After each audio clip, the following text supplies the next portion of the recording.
right, welcome everybody to episode 533, and we are joined by William Filipek and Rob Stone. He's filling in for Owen. Owen is under the weather, so Rob is going to fill in, so it's cool. And me and Rob were sort of talking about this the other day, and William had a post that he put up, and he had a female that had gone, the female white-lipped python that had gone much later than the previous year, and some of his thoughts were along the lines of debunking the idea of pythons breeding only seasonal. And we've talked about it multiple times about the cosmic octopus and what is really at play when it comes to breeding pythons. You know, there's a few species of pythons that are able to be bred year-round. Ball pythons seem to be able to do that. Green tree pythons is another one that comes to mind. But then there's these other ones, like, I don't know, diamond pythons. Is it more reliant on the weather, the temperature drop? Is it humidity? Are they domesticated? And that's what the reason is, room fluctuations and all that kind of stuff that we're kind of talking before Rob came back. And I don't know. So we're going to get into that. And but before we do that, I got two things that I want to announce real quick. Northeast Carpet Fest, 8/12, 12 p.m. to 12 a.m. No animals, and contact Owen about what you bring in. We do it potluck style. The other one is it's actually the Texas Carpet Fest, a.k.a. Southern Carpet Fest. It's October 14th from 2 p.m. to 11 p.m., and it's at Replandia in Johnson City, Texas. There will be basically Ari and Quetzal's place, and they're going to have it there, and I guess you're going to be able to take a tour around and see a couple things. But there's two rules that they have. First, don't bring live animals to the event. That seems to be a theme this year with Carpet Fest, and it's a bring your own bottle event, and I guess they're cutting off alcohol consumption after 5 p.m.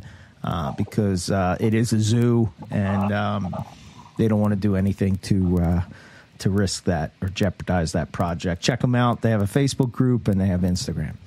All right, let's get into it. But before we do, let's go back to Indonesia. Where are you going in Indonesia? I'm going to Java, Bali, Flores, and Komodo. Sweet. Timor pythons, retics, all that kind of stuff. Proxy will be there. Cool. Should be there, I guess. Yeah. So I'm going to try to knock out as many pythons as I can. Everyone there wants to see the Komodos and the spitting cobras, king cobras, and I'm just like, that stuff's cool. I'm a python guy. I'm not that kind of guy who's like, I would like to have rattlesnakes, but I can't keep them. I go, no, I generally like pythons. I mean, they're just very interesting species for sure, or complex, I guess. Yeah, I'm with you 100%. It's a lot of times we'll go on these herp trips. Rattlesnakes I like seeing outside, not in a cage. Right, I don't want anything to do with that. And although beautiful animals, I can admire them just as well, flipping a rock or. Actually, whoever else flipping a rock, because it's usually not me finding the rattlesnakes. But all good. Yeah. We were talking about traveling and that kind of stuff. So that's what kind of led us to that. So everybody knows, like, where did that come from? That's India. Yeah, you'll have to let us know how that went, because that's something that we talked about the language barrier and all that kind of stuff that you kind of have to overcome when you're in those places. So how long is the trip? Oh, it's like 2 weeks. I'm a little nervous, man. Never left the collection for more than a week before. So I'm going with a group of people, and they kind of set up the trip, and I just gave them the money. So I'm just going down there with them. So they kind of have it all planned out. So I was just like, man, 2 weeks, man, that's a little nerve wracking, a little bit. Yeah. But you have pythons, they'll be all right. Just the white lips, that's what Yeah. Well, unfortunately, it's not unfortunate, but that's why it's probably a good thing that the female laid so late, is because now those eggs won't hatch till. Sorry about that, guys. I just froze. Yeah, no problem. Holy shit. I was like talking and then nothing. Yeah. Oh, shoot. All good. That it cut off right before I assume you were going to say that it was a good news that the white lip eggs were late because it'll be after your trip. Yeah. Because if they hatch, that would be I would have 20-something white lips almost between what I have adult-wise and from last year and, ring pythons as well. So that you bred this year? No, just half. Half, and the whole collection that someone would have to take care of or at least check the water and everything. Yeah, 100%. Yeah, they can get, that can be crazy. Yeah, so the question that me and Rob both had is, I don't know if Rob looked it up or was able to find out what it was, but what's the group that you're going with? Is it the same one that Zach Baez went to years ago? Saw the patternless Timor python on Komodo? Who did he go? I'm going with Daniel Solis. He does a lot of the expedition stuff. Oh, I was talking to him about it, and he does it as a side business. And I said, I don't know. I know people in Jakarta, but I don't. They don't speak English. I don't, speak Indonesian. So there'd be that language barrier there. And I was like, it's just easier to go with people who have been to the area and, rather than just, I can 100%. Wing even Australia and Africa, you can wing those places for the most part and you'd probably be okay, I'm sure. Yeah. But yeah, he was the guy that didn't he do a lot of traveling to document the dwarf retics and all that were in a lot of those islands? Isn't that the guy? Yeah, Daniel does a lot of the dwarf retic stuff. He's into at least. Well, I would say for the most part, he used to do a lot of breeding of a lot of the localities. Now he's kind of doing a lot more of these expeditions and stuff to all these different countries. Once you get the taste for it, man, it's addicting. And I didn't even see the python in the wild. I had to go to a zoo, and my buddy told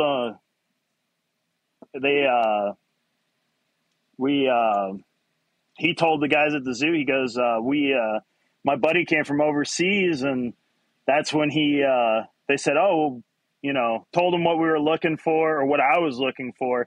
Because it's funny how people treat rock pythons. They're kind of I guess you'd say dirt snakes to them. They don't really, they expect people to want to see the mambas, the cobras, right. Stuff like that. But I'm like, no, I legitimately love to see a South African rock python. And they go, well, we have one that we pulled out of a car. And it was this little neonate or something. It was a pretty small one, but that was about the closest to a wild python I was going to get in South Africa with as cold as it was. Yeah. Well, and then the guy at the zoo goes, if you would have let me know or let us know a few days in advance, we could have hooked you up with someone who does field research, actually has tracked rock pythons. He could have helped or went out and found with him or something. And I go, son of a bitch. Of course. Next time, right? Yep. Yeah. Well, I don't know. I'd like to try somewhere else in Africa, maybe closer to Western Africa, north or south, to see, Angolans or something. Angolans. Yeah, it's a long way for next time, man. Yeah, right. Yeah, that would be cool. Oh man, seeing a wild Angolan python, it's almost like an Owen Pelly python type of score, Man, you put it up there with, oh man, I don't know about that. They'd be pretty cool, but I don't. Owen Pellies, that's something special, man. Yeah.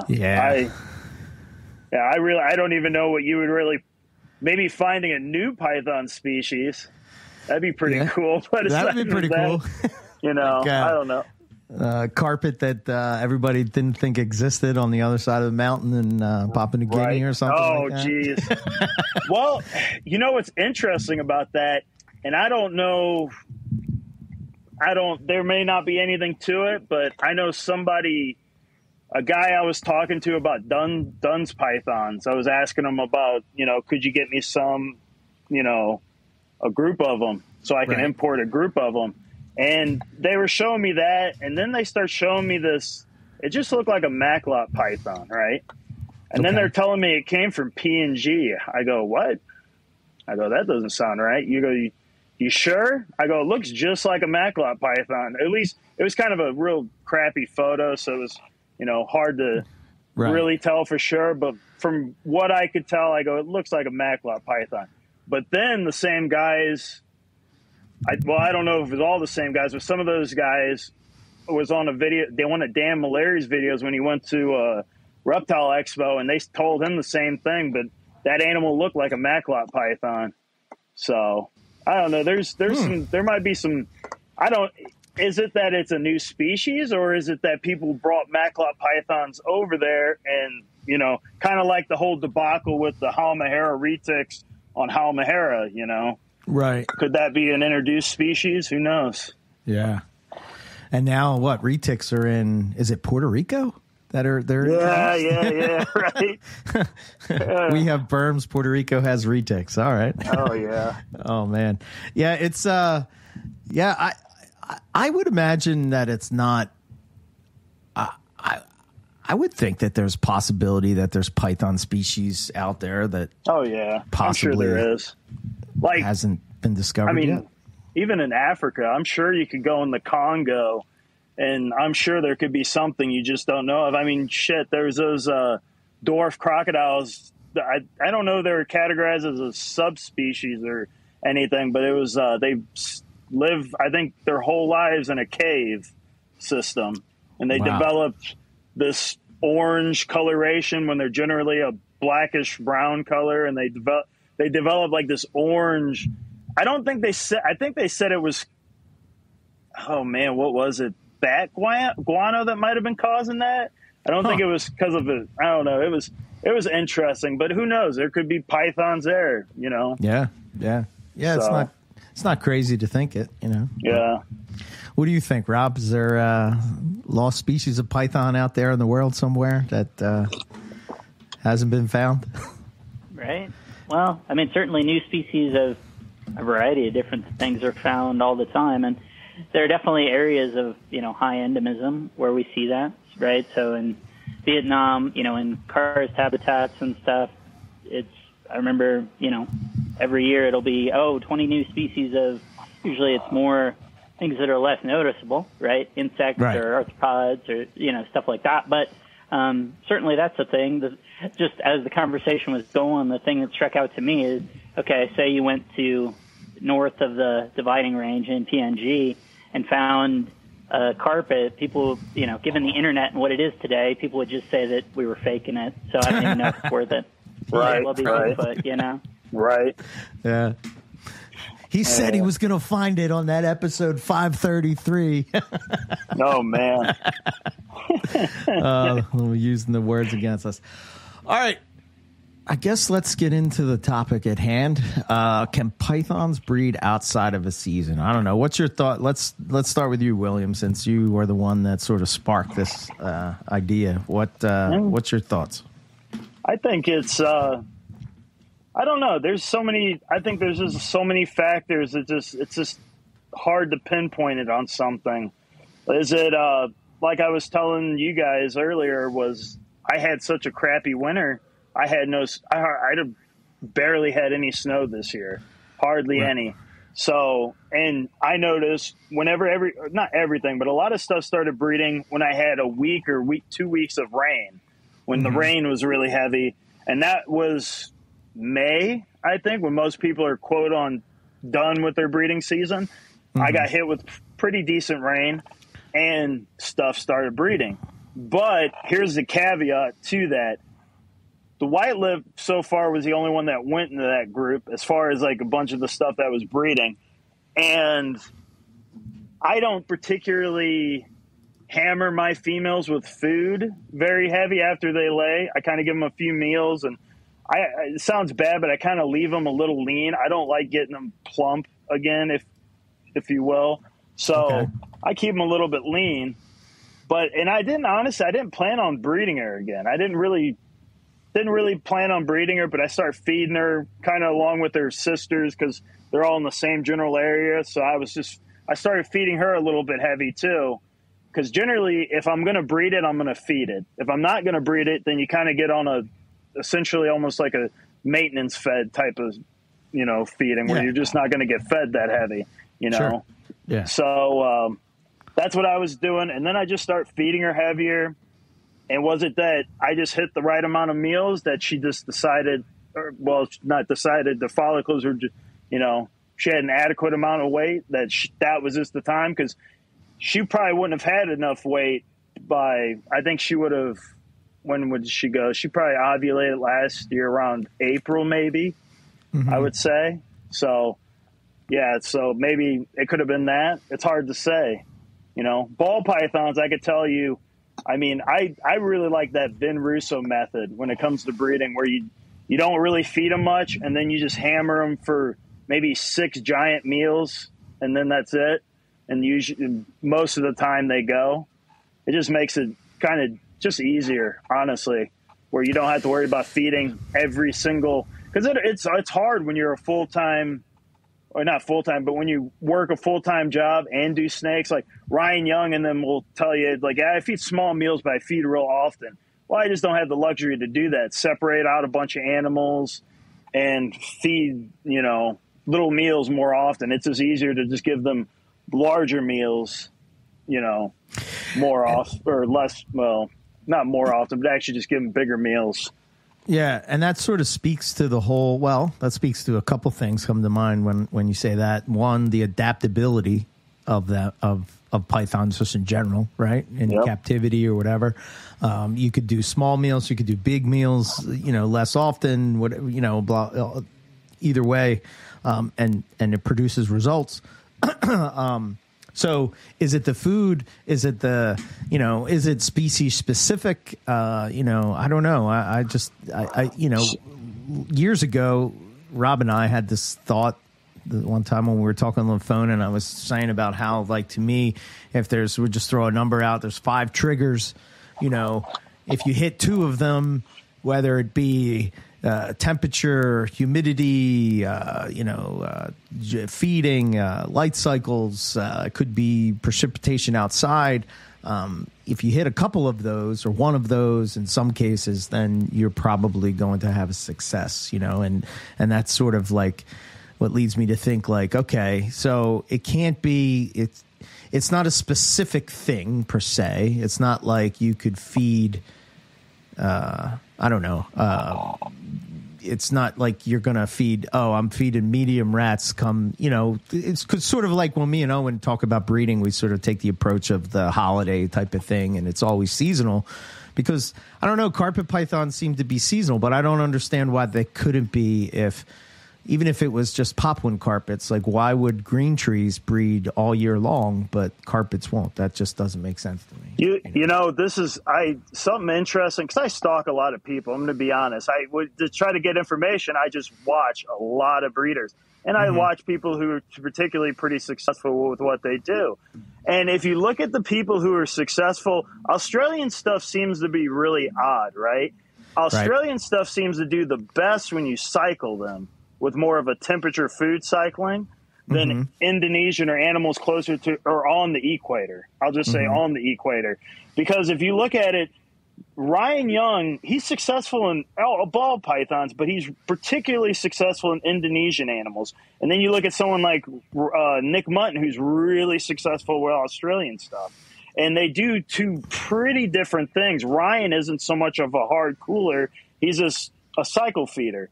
And then you got someone like Nick, who is a hard cycler, who hits them with pretty distinct temperature drop or fluctuations.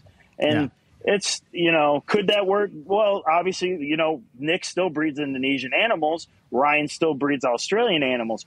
But you notice that, one's clearly better at one than the other. Rather, that's numbers. That's, that could also play a fluctuation, who has more of what. But that's just something I've noticed. And, what was I going to, I felt like there was something else I was going to say with that, but I lost it.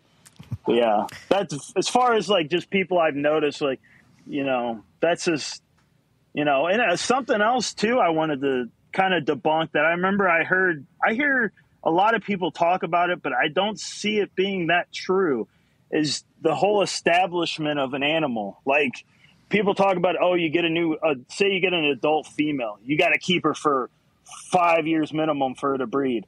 Well, Ryan Young has debunked that for years. Some of those white-lipped pythons and stuff, he got that year and bred them, So, and they're adult animals. So it kind of, and like the Sri Lankan python he bred last year, bred in July. So that's really off season for what Ryan's typically known to do. So like I said, it's not black and white, I guess, at the end of it. There seems to be a bit more going on than when we like to just put it and like make it simplified or something. Yeah.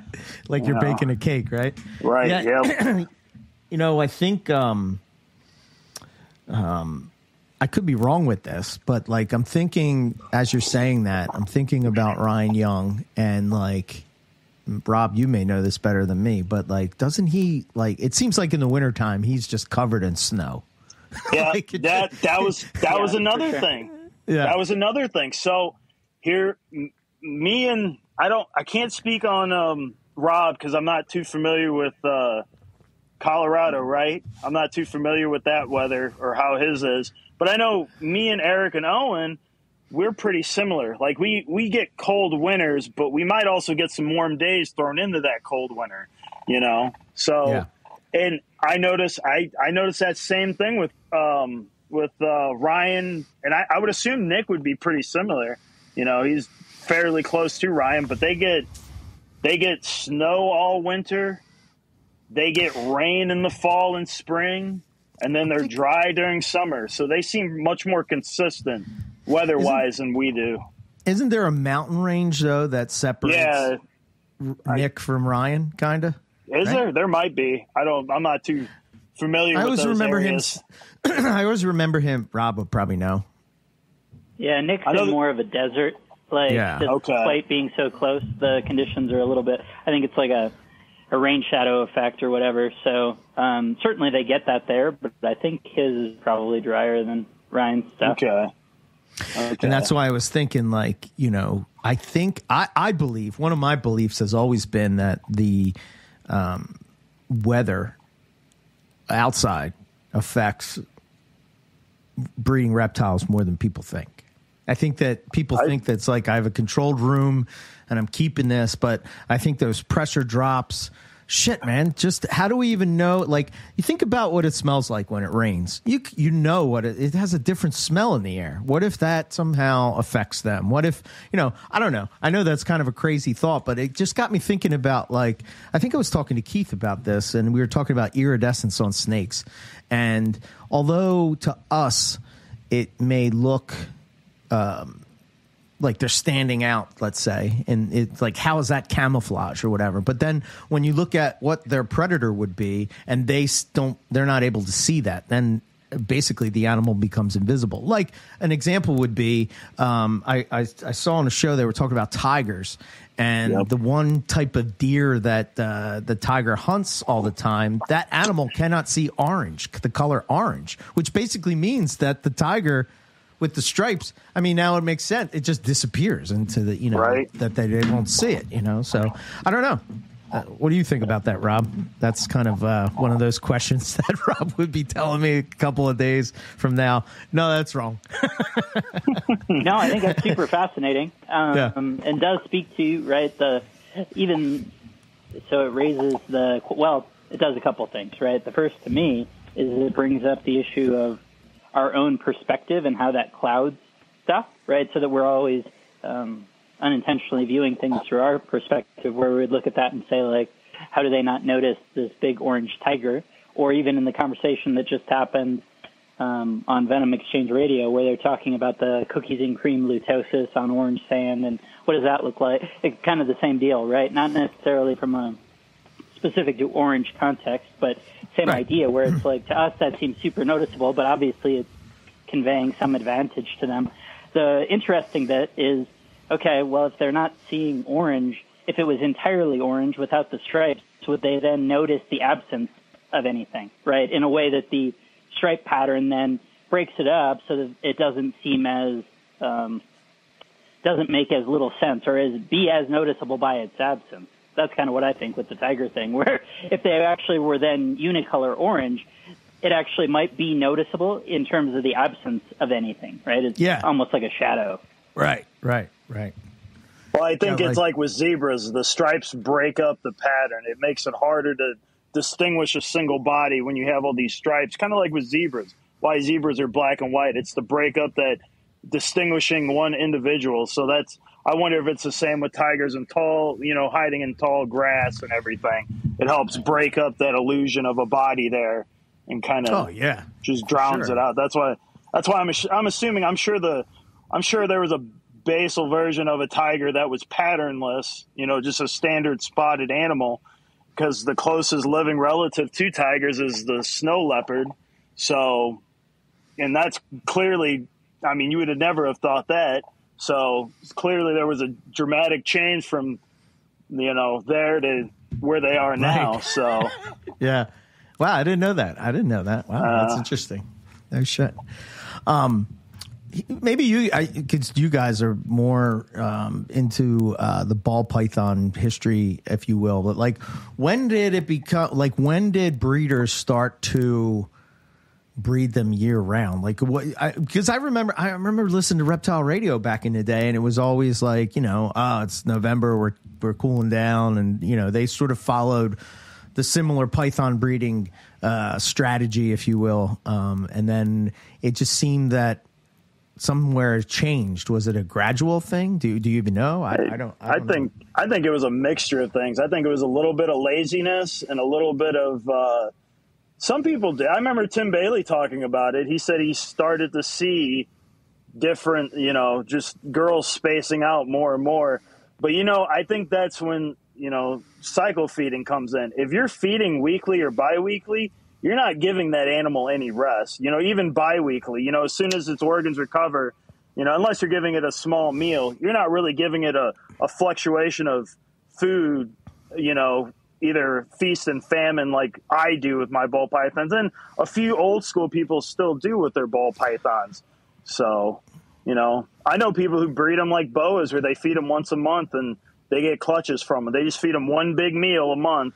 And then that's all they do for their ball pythons. So, wow. I don't really believe that domestication. I hear Nick talk about it, but domestication's more complicated than our measly 10 or 15 generations of, at best, and saying that's domesticated.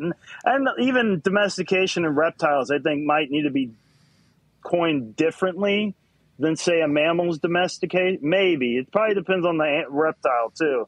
If you were to domesticate crocodilians, which are closer to birds, that might be a little different. But I don't see a snake quite fitting that same category of domestication. You're not going to do a Russian fox experiment with them and, get curly-tailed pythons or anything like that. So I don't necessarily think that's what we have going on right now. All right, sorry.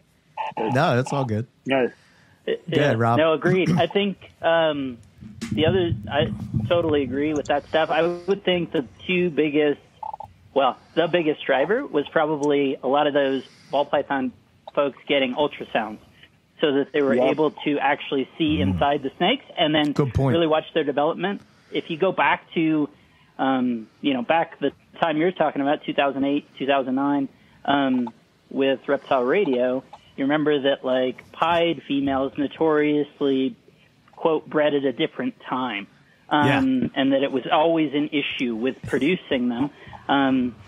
So then that observation aligned with them, more people putting ultrasounds on animals consistently, and I'm sure that was really the big driver, is seeing under the hood and being able to really clearly see across a large sample. These actually are growing follicles at different times, even with the same general input, beyond, obviously, individual willingness to feed. Yeah. I tend to think, too, probably the morphs affected that as well, right? I remember, when it was, meant something to have the world's first of something. You know what I mean? Like that whole 24, like, I don't know, 2012, 2015, where it was like, oh, world's first, you know, and it was, I would think that the race to have that, you know, when it was really no doubt.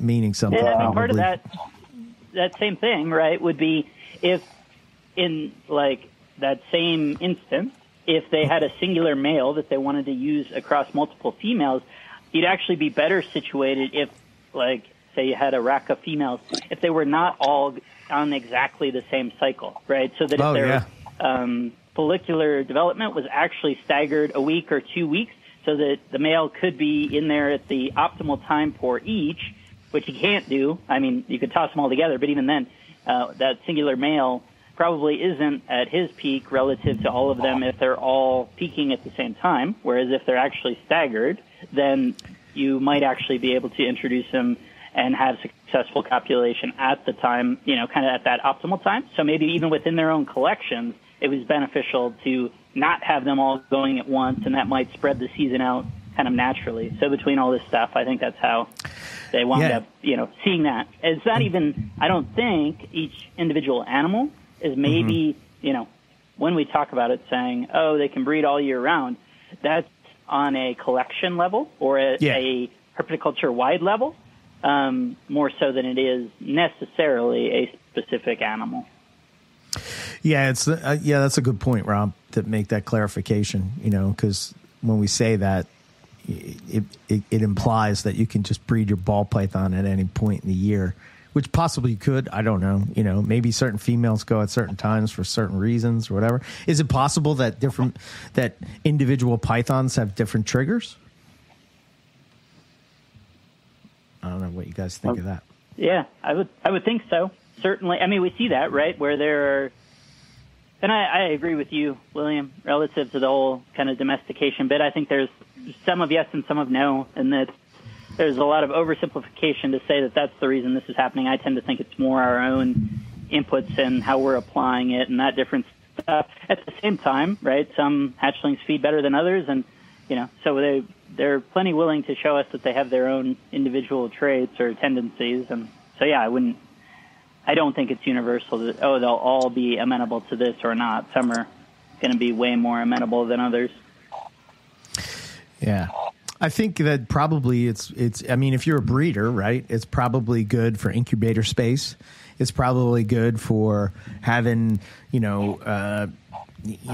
available offspring throughout the year if you're doing all the different things. Yeah, sure. Yeah, a lot of I think it's workload too, man. Because you imagine having 200 clutches in 2 months, 3 months, and just all that hatching out. That'd be hell. Dude, I struggled with 15. Oh, man. I couldn't even imagine. Yeah, that would blow my brains out. That would be horrible.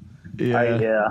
But or even all the right size rodents, you know, and then everything. Yeah. If you did it all simultaneously, or if it all happened simultaneously, then you need the same size all the time, to the extent that they all get started, and, you know, obviously they grow differently, and et cetera. But if everything was all on the same schedule, that's only harder. Logistically, everything is harder. Right. Oh, yeah. And so that kind of leads me on another topic when you were talking about growth rate. You know, how about size? I've noticed, you know, the best breeding pythons are the smallest ones, as far as consistency and, well, just reliability to breed. I was listening there was a guy in Canada who he's breeding Papuan pythons, and he got a successful clutch, and he goes, and this is my smallest female I didn't think was going to go. You know, and it kind of made me wonder, and even with my ball pythons, you know, I notice my smaller ones will breed more consistently. I think that has to do more with calorie intake.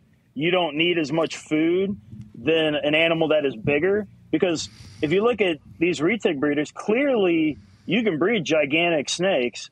It just, how much food are you going to put into them? I notice a lot of people in scrubs, they seem to be a lot more, we'll have a big scrub, but I'm afraid to feed it more because I don't want it bigger, you know, but you're just not giving it enough calories, I think, for it to go. because I think you could still breed some of these bigger pythons. I've noticed when it comes to popular species, I guess, like when you're talking retic people who breed gigantic retics, ball python people who breed gigantic ball pythons, relatively speaking. And I think that's really it. Blood python, I wouldn't be surprised if there's people that breed gigantic blood pythons. I'm just not in that clique to know that. But I notice a lot of, like, particularly with scrub people who have, if their scrubs are big, they want to feed them like, you know, if it's a 9-foot scrub, 10-foot scrub, they still want to feed it like they might feed their 6-foot scrub, and their 6-foot scrub will breed for them, but their 9-foot scrub won't. And I think that might, you know, we always say we broke the animal then. Now, I'm not saying you can't break an animal like if it's fat. Now, there is a difference between a J. Brewer retic and a wild giant retic, right? So, and I think the same can be applied to a lot of other, you know, like scrub pythons. You know, it's not that I don't think those scrubs can breed. I just think the mindset of a lot of people who have those scrubs is, well, I'm going to still feed it kind of like I would feed my 6-foot scrub, you know, and you're not going to, it's not to say you can't, but you're probably less likely to get a female to go off of that kind of regiment than if you were to give her bigger meals, you know, than say you would the 6-foot one.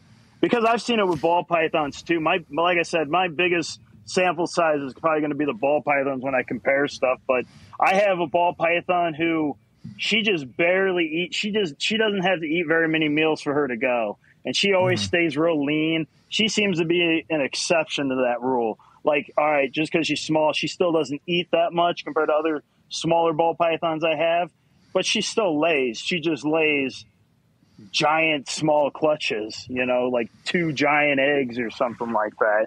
So, well, go ahead, Rob. I see you on mute. Go ahead. Yeah, no, I think that makes a ton of sense, right? I mean, especially if we're talking about things that they're just big, but they're in good body condition, right? Because I think a lot of the conversation around, you know, fat females in particular not breeding well is maybe that the fat bodies are inhibiting the growth of the follicles, right? So that they can't actually they can't mature, you know, and then be released appropriately because of the fat bodies on the inside. But I'm totally with you, right? That if you just have something larger, necessarily to cause that spike, that spike feed that you're talking about, that's going to have to be bigger items on a larger snake for sure. And obviously there's practical considerations with that, both in terms of cost and availability and all that stuff, for sure. Right. And just, do I want to be engaging in the act of feeding that thing, the thing that's equivalently large? Right? Yeah, I don't. Same thing with me. I don't want to have to deal with a scrub python that's, you know, 10 foot long, or even a retic for that matter that's 20 or 18 foot long. You know, I've had to deal with big retics that were that bad, and it's horrible. It's not fun. It's not fun, man. No. Yeah. That's well. I have a couple of thoughts that I just wrote down, but I'm gonna throw this one out there. I heard, I want to say it was on Project Herpetoculture that I just listened to, and they were talking about wild animals versus captive animals and sort of how they're different, and they don't necessarily look at it as being the same type of thing, right? You know, so like meaning that in the wild they would only eat X, you know, a couple times a year, let's say, or whatever, and they're going to be thinner and they're going to be smaller. Where in captivity, you can sort of, you know, obviously it's. You know, you want to feed that animal, not overfeed it, but feed it enough to where she feels confident enough to sort of take that extra nutrition and sort of apply it to producing eggs. So I don't know what your guys' thoughts on that is, as far as, you know, because I think of like all of the wild pythons that we've seen have all been, I think that maybe the ones that on our last trip, the Southeast Queensland, sort of reminded me of something you would see in captivity. And maybe that's because it's more populated in that area. Therefore, there's more available food, so they're eating on a more consistent basis than, say, if they lived out in the Northern Territory in the middle of nowhere where there's nobody around, and it's basically, you're on your own. I don't know. What are your thoughts on that, Rob? Because you were there. You see. Yeah. Yeah, no, 100%. I think there's maybe something to that. The thing that always jumps to my mind in this conversation, right, is in Ben's study, Ben Morrell's study associated with the Sutherland data. I think that was the principal context that we talked about this, and then I know Justin has brought it up, and is whereas on the sort of burst spike of large items that William's talking about, that I think makes a ton of sense, if you're just consistently feeding a lot, then there was actually, there's a suggestion that animals will just take the time, rather than reproducing that season, utilize that resource to get larger, so that when they do ultimately reproduce, they'll have a larger clutch, right? So that actually there is possibly, or at least it engages the question of whether if you consistently fed sort of a mid-tier item, that you'll have them in a growth mindset, so that when they eventually do come to reproduce, they'll exceed, they'll have a larger capacity when they do it, but that you could actually hurt your success by doing that. And I don't remember what the ultimate result was, but I know that was one of the questions that Ben had engaged when he had looked at that.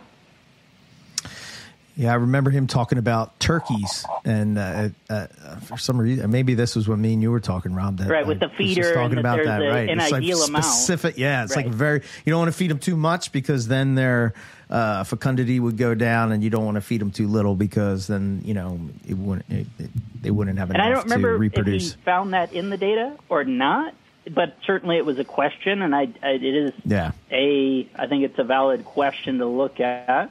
And it's something that's avoided, right, by the approach, William, that you're taking. Yeah.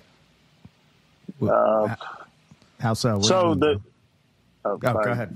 No, I would say go ahead, because is a study that have bigger meals were causing them to possibly hold off follicular development? No, it's not bigger meals. It's if they were like getting access to food consistently. So that's what I'm saying. So if you're just burst feeding on big items, it's not creating that impetus. Whereas if you're so if what you're doing where you're either in a reduced state or fasting entirely, and then you're hitting that with burst, that is sort of the trigger item. Whereas if you just fed them something that's maybe 2/3 that size, but you did it consistently throughout the year, you're also probably promoting fat bodies that are going to inhibit follicular growth. But if you're doing that they might see that as an opportunity. I just should grow based on this consistent availability of food rather than actually reproduce. So it won't be that same stimulus like what you're seeing. Okay. Yeah. I don't know. Like I said, it's such a complicated answer for that question, because it's just that, if they use it towards growth, it doesn't always necessarily mean larger clutches. Because I've had some pretty small girls lay some pretty big clutches, but just really small eggs. So it's like their body it's like it learns to cope with whatever it's going to do, whether it's laying larger clutches, just smaller eggs, or big, like I said, that small female who will lay 2 gigantic eggs, but stays relatively lean most of the year.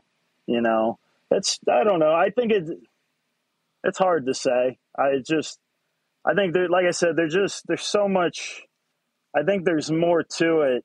Like as far as ball python people feed, I still, in my mind, I think that's why ball python people get such a a drawn out season, because they generally don't.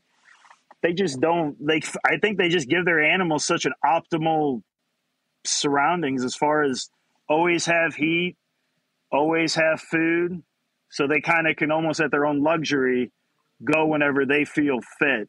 Rather, it's male introduction, just male introduction or something. But when you force them to have to do something, then it's kind of like, I guess more of I don't want to say do or die, but it's kind of, you do or don't, I guess, more than anything. If I force them to eat, I say force them, but if I guess, get them to eat larger meals, they just, and do they still get the same calorie intake as someone who does feed, weekly, biweekly, except I'm just doing it in a shorter period of time, that I wouldn't know either. I don't really know the fat content of a large or jumbo rat compared to a small rat, other than I'm sure it does have a higher fat content than, say, a small rat would. Or because now I think the whole notion in the ball python community now is weans the smalls to decent sized adult females and just feed them bi-weekly or something like that, is what I hear a lot of them talk about now, is the bi-weekly feeding. Why did that change? What was the reason behind that? Maybe, I think it sounds like, even in my case, I think it's rodent availability. It's a pain in the ass to find people who want to do that at any size. So I think some of them were kind of just forced into doing it. The people who had to buy rodents, at least, anyways. The people who breed their own still typically feed weekly or so. Yeah, I was going to say, don't ball python breeders in general have a more steady approach to feeding, more of a weekly type of schedule? I think it's very until they factory breed, I guess. built. Yeah, I think it's very factory built. Like, it's meant to be a system. Because let's face it, when it comes to business, there aren't many reptile people as business savvy as ball python people. So they 100%. learn to just utilize and systematize everything. Why would I bother cooling anything if I can just keep things heated year round and just use my ultrasound to breed it, rather than relying on more of a traditional season, like not most, but some people do.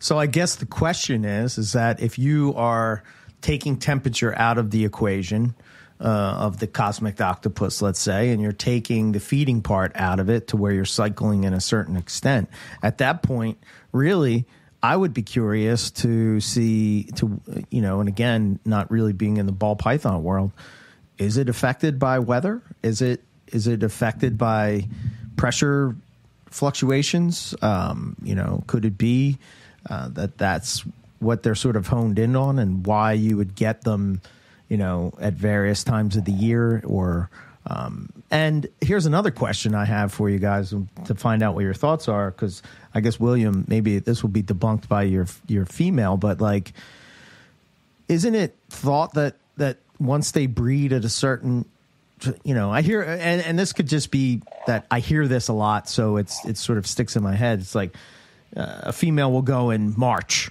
right? She lays a clutch in March, and then it seems like every March, if you breed her, then she sort of goes in that time frame. Is that your experience with ball pythons? That's an interesting topic.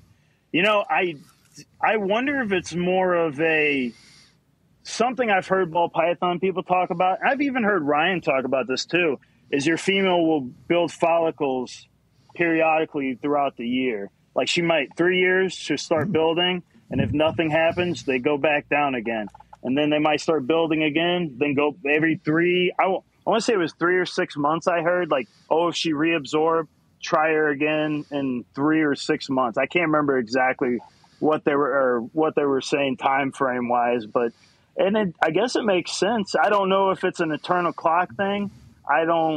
That's hard to say. I don't know if this is like a trifecta. If they're, another thing too is I think they're more flexible than we realize, because if you've been around on Earth for 60 to 100 million years, you're probably pretty adaptable and flexible in what you do. Because if you were stuck in one way, you probably didn't make it, to a certain era before, your species that have died out. So I think I think pythons are more flexible than we realize, and it's, we're stuck in a way, or a certain way.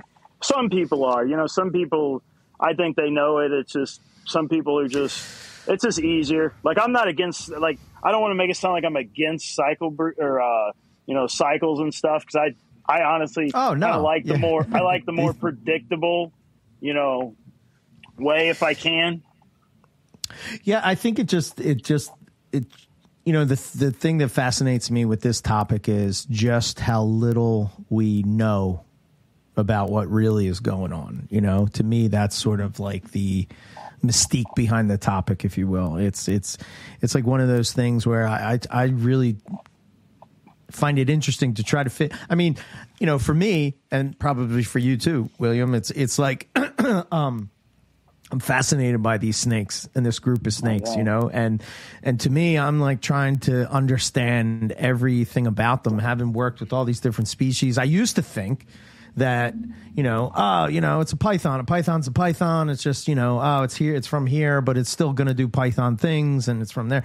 Oh man, I couldn't be farther from the truth of how wrong I was with that. And, that made me think about the years to breed thing that you were saying. And I think why Ryan's able to do that is because he probably understands steps to take to I think that has to do more with stress than it has to do with anything else, right? At least my experience with scrubs and stuff like that, and Rob probably has the same with Halmaharas, and and dealing with that animal in particular. Trying to figure out how not to stress it out. Like, how do I keep this animal, in a way that's going to not stress it out. I remember going to Dave Mean's place and like checking out his stuff, and like all of his he had these huge cages, but they all had pegboard on the front of them, and I was like, well, that sucks. Like I can't see anything. But the whole purpose of it was that you sort of hid the female. I think of what was his last name? His name was Chris. He was Mystic Reptiles, and he bred retics, white lips, and ring pythons, I think, in Florida. I don't know if he still does it or not, but he had Eugene Bissett's old cages, and one of the things that he had was like half of the cage was like you couldn't see it.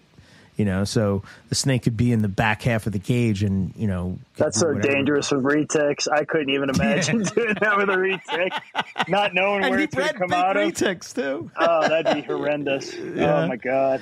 But I don't know. I don't know. It's just go ahead.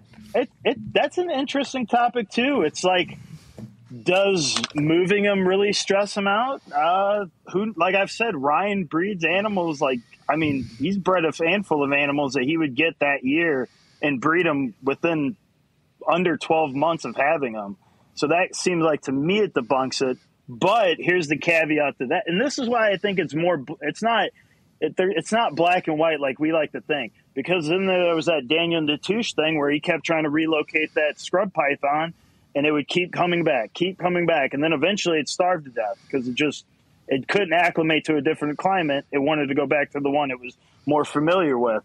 So It kind of, it might be an individual base, just if it's, individual's comfortable in the spot and, it doesn't handle moving, it might end up doing more bad than good to it. And then there's some animals that are, seem to be more adapted to it, because I moved my ball pythons, like I group breed ball pythons. So they jump around each other's, tubs like, just like they're having group parties or something. They're just, I'll throw a group of them, and they're in a new environment, but it's, it's not drastically different, but it's, it's not like they went to a whole different place or anything like that, but it's, it's like I said, I just don't think it's as simple as we'd like to think. Like, I don't buy that whole, well, it's not that I don't think it doesn't have any kind of truth to it, but that whole, you got to keep it and it has to be comfortable for so long, just not too sure on that, another thing that could be play a role in it is environment too.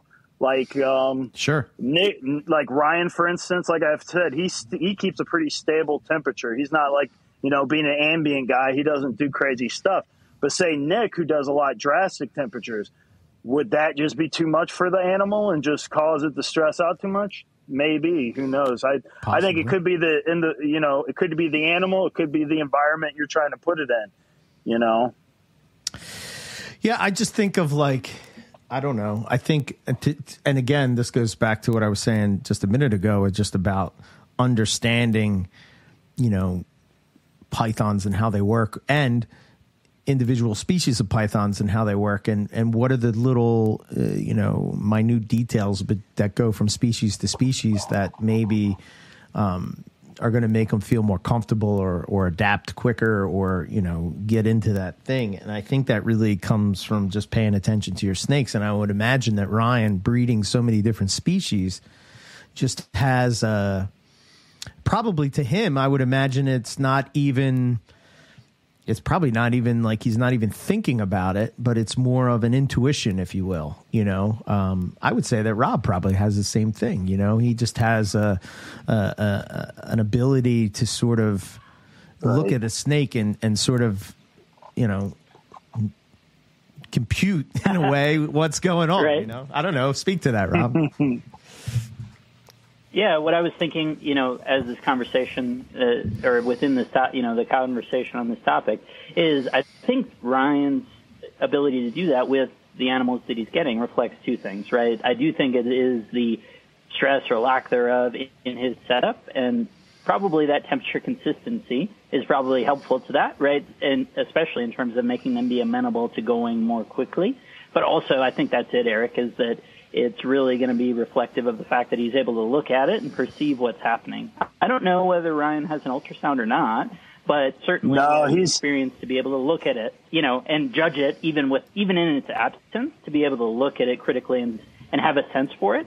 And I think maybe that's something that is a less perceived to be less valuable now in the age of ultrasounds, but still something important. And I'm sure that he's really utilizing that, so he can look at him and say, okay, well, it is ready, and make a good judgment call and operate off that. I could tell you, Ryan doesn't use an ultrasound. I've heard him belittle people who use them. Like he let them. I've never seen someone. It was embarrassing. Let's just leave it at that. It was pretty embarrassing to watch him just tear them a new one on using an ultrasound. So I can, unless he had a religious change or something or experience with one, I don't think he uses one. I think he's still old fashioned, just look at the animal type of deal. Yeah, it would have surprised me. That honestly, if you had said yes, it would have surprised me. It didn't seem to fit. So I guess I'm also not surprised that he would have an extreme view on that. That also doesn't surprise me. So no, good. All aligned. I mean, I think of like over the recently, right? I think when it comes to, and again, this is just an overall observation that I have thought about, is that, you know, I think that sometimes probably maybe, I'll just speak to carpets, right? Like, it's sort of like we have this way, it works. We're sort of just sticking with this way, and there's no push forward to sort of learn more about the topic, right? And pushing the boundaries and experimenting. Can you breed a carpet outside of, you know, does it need the cool down? Does it not need the cool down? You know, some people will say that you don't. Some people will say that you do. I think Nick is like, you have to drop carpets, you know, in order, like maybe they'll breed, but and this is maybe a part of his thinking, right? Because he's doing it as a living, right? So his way of doing it is going to, like, he has to get those snakes to breed, so he's not taking any chances in doing it. Therefore, he's going to make sure that he's dropping those temperatures to ensure that he's going to get X amount of clutches in the season. Whereas, you know, if you don't do that, maybe you have a 50-50 or 60-40 or, you know, whatever it would be, whatever the odds would be of you being successful with that or not. So maybe it's more of that, you know, again, sort of what you said earlier, like when you're doing a business, you sort of need that regimen of like how it goes. Recently, we've found out that, you know, to breed scrub pythons successfully, having a second male comes into play, whereas for years, I think that, I don't know, why wasn't that thought of earlier? There's plenty of species of snakes where, you know, other males are are needed in order to be successful. Like, why wasn't that thought about with pythons? So it makes me think, like, what else are we not thinking about when it comes to those type of things, because we're sort of stuck in our ways, if you will. I don't know. You have any thoughts on that? So I got some questions. You brought that up. I have a few questions for both of you because I don't know the answer. Is interesting you say that. Is that the same with Bolini? I heard there's a guy breeding them readily, and he said something about having multiple males he cycles. This is just what I heard. And I'm trying to figure out who this guy is. I know. Okay. Well, I know his name and all that. I see him on Morph Market, but this is the caveat, right? So the guy, I hear this guy lives in Florida, but when I looked at his Morph Market, he said he's in Kansas City, Missouri, so by me. And I'm like, how the fuck have I never heard of someone in Missouri breeding Boelen's pythons? I understand there's closet breeders out there and all, but I find it really hard that I've never heard of someone, that, has bred them at least once that would live in. So I'm like, who the fuck is this guy? And then I heard some of you guys on the chat talking about it, because apparently he had so I thought he only had 2 or 3 years of success, but I thought someone said he had 6 years or something. I don't know. Like I said, this is what I thought I heard in the chat. I'm a little clueless here. I was hoping maybe one of you two guys can fill me in, because you guys talk to the Bolini people. Yeah, Bolini people more than I do. Yeah, Keith and all them who probably know more. I think that's been a thought for sure. I think that there's probably not a lot of people that are able to do it because of the cost, right? Jesus Christ, yeah. So that makes me have a whole different type of question. And me and Rob have talked about this a lot over the years. It's just like, I get the idea of the price behind them. I understand that. But at the same time, I don't. Because if you're really trying to establish a species like that in captivity, wouldn't you want the price to be, you know what I mean? Like, if it was really about, like, let's get this animal in captivity, and it's not about a status symbol, it's not about being the person that did it, it's not about any of that stuff, then you wouldn't really care about and I mean, what are they going for? Like $24,000 for a pair? That's just, there's no way you're spending what, $200,000 in order to secure a group. I mean, right. How many people can really do that? And are the people that are that are able to do that, do they have the species' best interest at heart? Would be my question. Just not a money. Boelen python is by far the most frustrating species out there, man.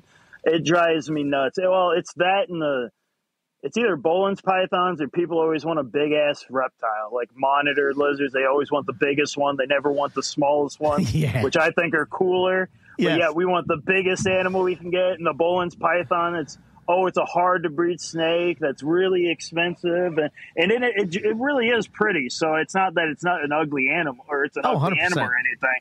But it's just it's ridiculous. But there's a lot of people who tell you they're not in for the money. When they tell you that, and then when a lot of money's presented to them, it's hard to. A lot of people. That's the reason why a lot of people got screwed over in ball python projects too, is because it's like, either prove to see if this animal is viable, make sure both sides can, why people got screwed on the scaleless stuff, why people got screwed on the desert stuff and stuff like that, is if it was worked thoroughly, like the way Nick or someone would do it, but Nick also asked more reasonable prices for his morph stuff. This is getting into a whole market thing and shit now. I don't mean for it to get too far off, but it's a frustrating. It's certainly very frustrating, and if you truly enjoyed a species, why wouldn't you work on trying to establish them with Keith, with Ari, or am I screwing his name up? Is it Aries or Ari? Down in Texas? Ari, sorry. Yeah, Ari, yeah. Sorry.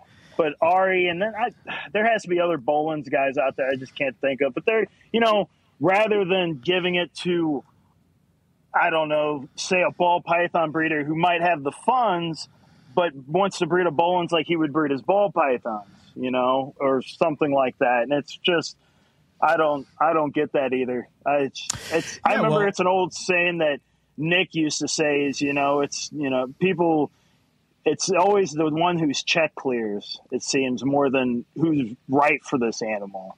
Yeah, because if you look at Keith, Ari, Frederick, or any of the people that have been successful with the species that pop into my head, but like even those guys, right? I can't think of anybody that's more obsessed with trying to figure out Boelens pythons than Keith, but he's not going to be able to like throw $200,000 down into you know what I'm saying. Right. So then, therefore, what's his advantage? Like, is he going to get a clutch once in a while? Like, if it really has to do with that multiple male, I don't know. I just think that, like, what do you do? What does Mark Spataro, does he still breed Boelens? Didn't he get a clutch? I think he did. I didn't even know he kept snakes. I was like, holy shit, you still keep snakes? Yeah. It's crazy how many people. It's like, it's nothing against. I was just like, I didn't even know you guys still kept snakes. Yeah. They're just so quiet. But I get it though. I with some of the BS you got to deal with social media, man. It's like I'm just like, I'd rather be one of these guys. Just kind of just not post anything. Well, shit, I barely post things now. I just don't care. I don't need that celebrity status. I don't need that blue check mark now near my name or whatever it is you got to get to be a star. Yeah, if it wasn't for the podcast, I wouldn't be on social media probably at all. Well, you change a lot. You change a lot of people's lives, so it's a good thing you did it. You got me through high school. You got me through high school and college. So okay, cool. Well, Reptile Radio decided, oh fuck it, I can't do this no more. Yeah, I was pretty pissed at that too. Yeah, I don't know. Rob. You have any thoughts on the Boelens thing? Or sure. Yeah, I know. So the last season that Keith was trying, he definitely, at my insistence, did put both males together at the same time with the female, because I am fundamentally, I just think in the wild, right, and we've certainly seen this borne out, that it's not an exclusive one-to-one relationship, so that I think, while I appreciate the ideology of Nick's lineage charts and all that stuff, and I know, William, that I know Eric's heard way more than he needs to, and way more than a lifetime's worth on that. And William, it sounds like you have too. But I get that, and it looks cool. But I do think we wind up with a lot less snakes to worry about the lineage of, if we're obsessive that it has to be this male and this female. Yeah. Yeah, I wonder oftentimes too, right? Here's another thing that I think really I didn't even think about until Owen really started diving down the white lip hole long time ago. That certain snakes can be very mate selective. Like certain species of pythons are just mate selective, and that. No doubt. Yeah. Or I know in the conversation that I had seen, right, where it's, I was seeing it in Solomon Island tree boas, and I put 5 males in with 1 female, and the first male, literally 4 of them just chilled out, and the first one went trying to induce sort of a receptive response, and by the time she was starting to show interest, he was wore out.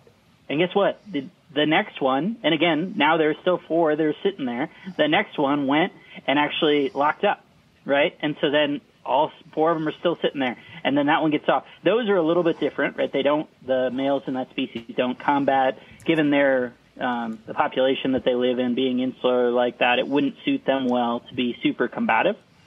But that being said, so that's not necessarily saying a carpet will do that, or that they'll fire up one another. But if you're talking about something that clearly breeds communally in the wild, it is a huge deal to be able to put in a whole host of them together at once. I saw it right there, that if I just had that one, there would have been no lockup that day because he was wore out just from trying to get to that point. And I know boas are a lot more of a process, a workup, than a lot of pythons are, but it was super instructive to me. And I definitely immediately reached out to Keith and said, yeah, put them both in there. He had one of them bite the other one, right, pretty dramatically. Really? So clearly they're at best in between. But, yeah, so that being said, that happened and he separated them. I understand why, right? And the price point is maybe part of that, as opposed to say, well, let's just go a little longer. Let's see where he's going with this. Let's roll the dice. See what actually happens. Yeah, And so to your point on the price point thing, I thought everything you both said made a ton of sense there. To me, obvious that price has nothing to do with them becoming more available. In fact, it's probably the opposite. The fact that it is exclusionary and that, actually them not being reproduced, it only increases the value to that community. So, yeah, I totally get it. It is exclusionary. There's no arguing that. Yeah. And it just brings in all the wrong people to that species, too, because I see a lot of people who are into Boelen's pythons are wanting to get Boelen's pythons that probably shouldn't get Boelen's pythons.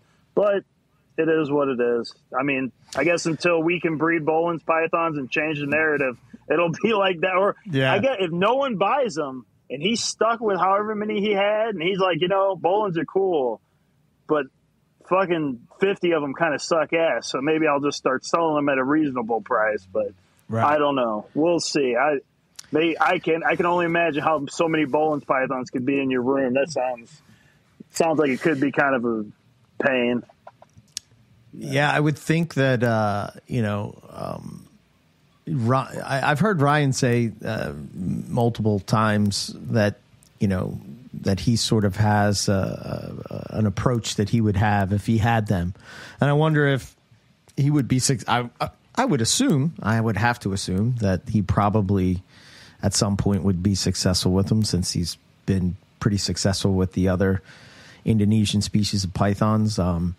But is it the reason that he's not into it is maybe because of the price, and knowing that if you have to have multiple males, it's kind of a, something that he doesn't want to go down, and then selling them and all that kind of stuff, I think that was the case. I mean, same thing with Nick and Ryan when they talk about, the fucking prices on these things are ridiculous. Yeah. And not just them. They're talking about other species too, but it's just like, yeah, it's almost like it's a status symbol at this point, I think. Yeah. It's like a social media status thing. It's like, oh, I have this. It's kind of like driving around in a Rolls Royce or something, That's probably bad. And here's like a caveat, right? So, like, I think there's a reasonable price and then a ridiculous price. So I've gotten chastised for it. I'm sure Ryan might have too. I don't know. And it's key, like when we have our white lips, I've had a few people tell me like $800 to $1,000. That's ridiculous, don't you think? I remember when I could get these at $250 or something like that, and I remember those days too. But here's the deal: I killed those snakes, so It's like, do I sell them cheap just so someone can kill them because I actually enjoy them, but not sell them like whatever people sell these other rare species, well, I guess you say rare, harder to breed species, I guess, but since you can't get imports, but it's just like, I just don't want you to kill this thing. And there is a bit of a like between, oh, it's so cheap, it's a disposable pet, to, okay, I spent a little money on this, I better actually do a little bit more reading and question asking than just, than just dumping a paycheck in it and, or whatever it is. It's probably about a $20,000 spread, but on Boelen's python, about. I'm not trying. I'm trying to, I don't know. I was just trying to, give an example of something where I think it's okay to ask a little bit more than say, a wild caught animal, but not, well, even the Boelen's, fucking the wild caught ones are not much farther behind, I don't think. I think they're still $10,000 or something like that. And it's just crazy. It's just like, it's totally not. Yeah, and it's like I want to. Part of. Go ahead. Oh, go ahead. No, I was going to take a jab at somebody, but I won't do it. I'll keep it PG. I won't do it. Okay. Well, I was just going to highlight that anytime, right, well, two of my fundamental points whenever we talk about, X used to cost Y, right? The first is that, like, sure, but that was worth more. Like $100 in 1990 is, today would be whatever it is, $180, $200 or whatever. So that's the first thing where people kind of distort it when it's like, I mean, sometimes in the worst case scenarios, you hear that and it's like, oh, they were paying you $700 to take that animal from them? Like, that's what the price used to be? We kind of veer into that territory that's a little unrealistic. But the other point would be that a lot of that price, right, is artificially low because the cost was externalized on the environment, right? If you talk about Candoia, right? Oh, Candoia used to be $20. And it's like, yeah, because all that was required was the cost to collect them and to sell them, to ship them and sell them. That was the only cost that was being accounted for. If we're talking about something that, especially on those small Candoia, maybe only has a handful of, like a Carinata, right, that only has 2 or 3 babies. They take 5 or 6 years to mature, and to be a sellable safe size, that's going to be another year. It's like, yeah, if you actually had to pay for that rather than just snatching it from the wild, that should cost a lot more money because you're accounting for that cost instead of externalizing the cost onto the island that you collected it from, where you've just taken advantage, capitalized on all the expenditure of the environment, and then all you had to do was collect it, not nothing, ship it, again, not nothing, and sell it. But at the same time, like, if we say, like, oh, they should be $40. No, they shouldn't. They should never have been $40. Carusha, the prehensile-tailed skinks, is the best example of this, right? If you look at their reproductive rate, where we're talking about the price point now of, they used to be, I don't know, people would say $5, 5 to 45 to 90 to 100, whatever figure someone would pull out, versus now they're $850 or $900, even for farmed from the Solomon Islands, for that price. Well, they should be, because they have 1, maybe 2 babies, maybe every year, maybe every other year. That thing should cost a lot of money. Like, inherently, it should. Right. Yeah, and it's also your time too, right? I mean, yeah, you're getting 100%. It's like there has to be some value on that, right? Yeah. You would think so. People only view that through the lens of their own time, though, in general. I mean, if you're a better anything, right? Just think of anything. If you're better at your job, you're gonna move up and get paid more or whatever. You're good. If you're better at playing guitar than somebody else, you're gonna get. If you're better at making YouTube videos, you're gonna get more followers, and so. But if you're better at snake breeding, somehow you shouldn't get paid more. That to me was just always been... You're being crazy, Eric. That's crazy. Yeah, that's just silly. You know what I mean? Like, what are you doing? Yeah. You greedy asshole. Oh, man. Yeah. No, this industry's something else, and I think you need to have a little more, I think some people too need maybe being more realistic with what they decide to do too. Because I had an example, and I'll bring it to Morelia, for instance. So I had baby jungle carpets, and you guys know how baby jungles can be. They're kind of assholes. I mean, I'm not gonna lie. They'll light you up. So I had a guy call me a while ago, and he was asking, my daughter really likes these jungle carpets. She'd really, she's never had carpets. She's only had boas. And I go, man, if you've had boas, you probably could deal with a carpet. Because, I mean, a boa's hiss is just going to be more intimidating than a carpet, in general. Even a baby boa has a pair of lungs on them in comparison to, even most pythons relative to size. But he goes, but they've never been bad. And I go, well, these jungle carpets probably aren't for you. So then I thought, because I just sent him the money for them, I go, but you know who you need to go talk to? Go talk to Justin about his inland carpets. Because I go, you want something that's a lot more mellow and easygoing. And, especially if you like that axanthic look, you'll probably really like these inlands. And I had you know, because I was like, it's one of those, you just got to be honest with people too. Because it's like, do you really want to, like, this little girl gets a carpet python and it's the meanest thing on earth. And then she goes, I hate carpet pythons, or just scares her off from the species. I think that's just such a shame that, you know, people would just undermine, you know, just to make a sale. But, you know, I think there needs to be some better, I don't know the words on the tip of my tongue, but just better at policing, I guess, when it comes to stuff like that, or better at, you know, being a judge, a good character, I guess, you know, because, you know, don't just sell it to sell it, you know, you know, try to fit it to the right person or the right animal to the right person, because, you know, that's going to come back and bite. Well, it may not bite you. Well, it could bite you in the long run if they just decide, you know, I just don't like reptiles if they're just this mean, you know. Right. I kind of think that's always been my pushback with this whole dwarf and super dwarf retic thing, right? It's like they portray it in a way that it makes it seem like it's the size of a small to medium sized python. And yeah, I'm not going to disagree that there's probably examples that maybe are there, but like when you're talking average sizes of these things, nobody says 6 feet. You know what I mean? It's always like, oh, it's 10 to 12 feet. 10 to 12 feet is still a freaking, that's a big snake. Like, well, did you see what happened? I'm sure both of you saw it, but you see that, what was he, a relocator, an Australian wildlife relocator, and he caught a big male carpet python, and he was handling it, and it turned around and bit him, and it rolled its head and you know, and severed an artery.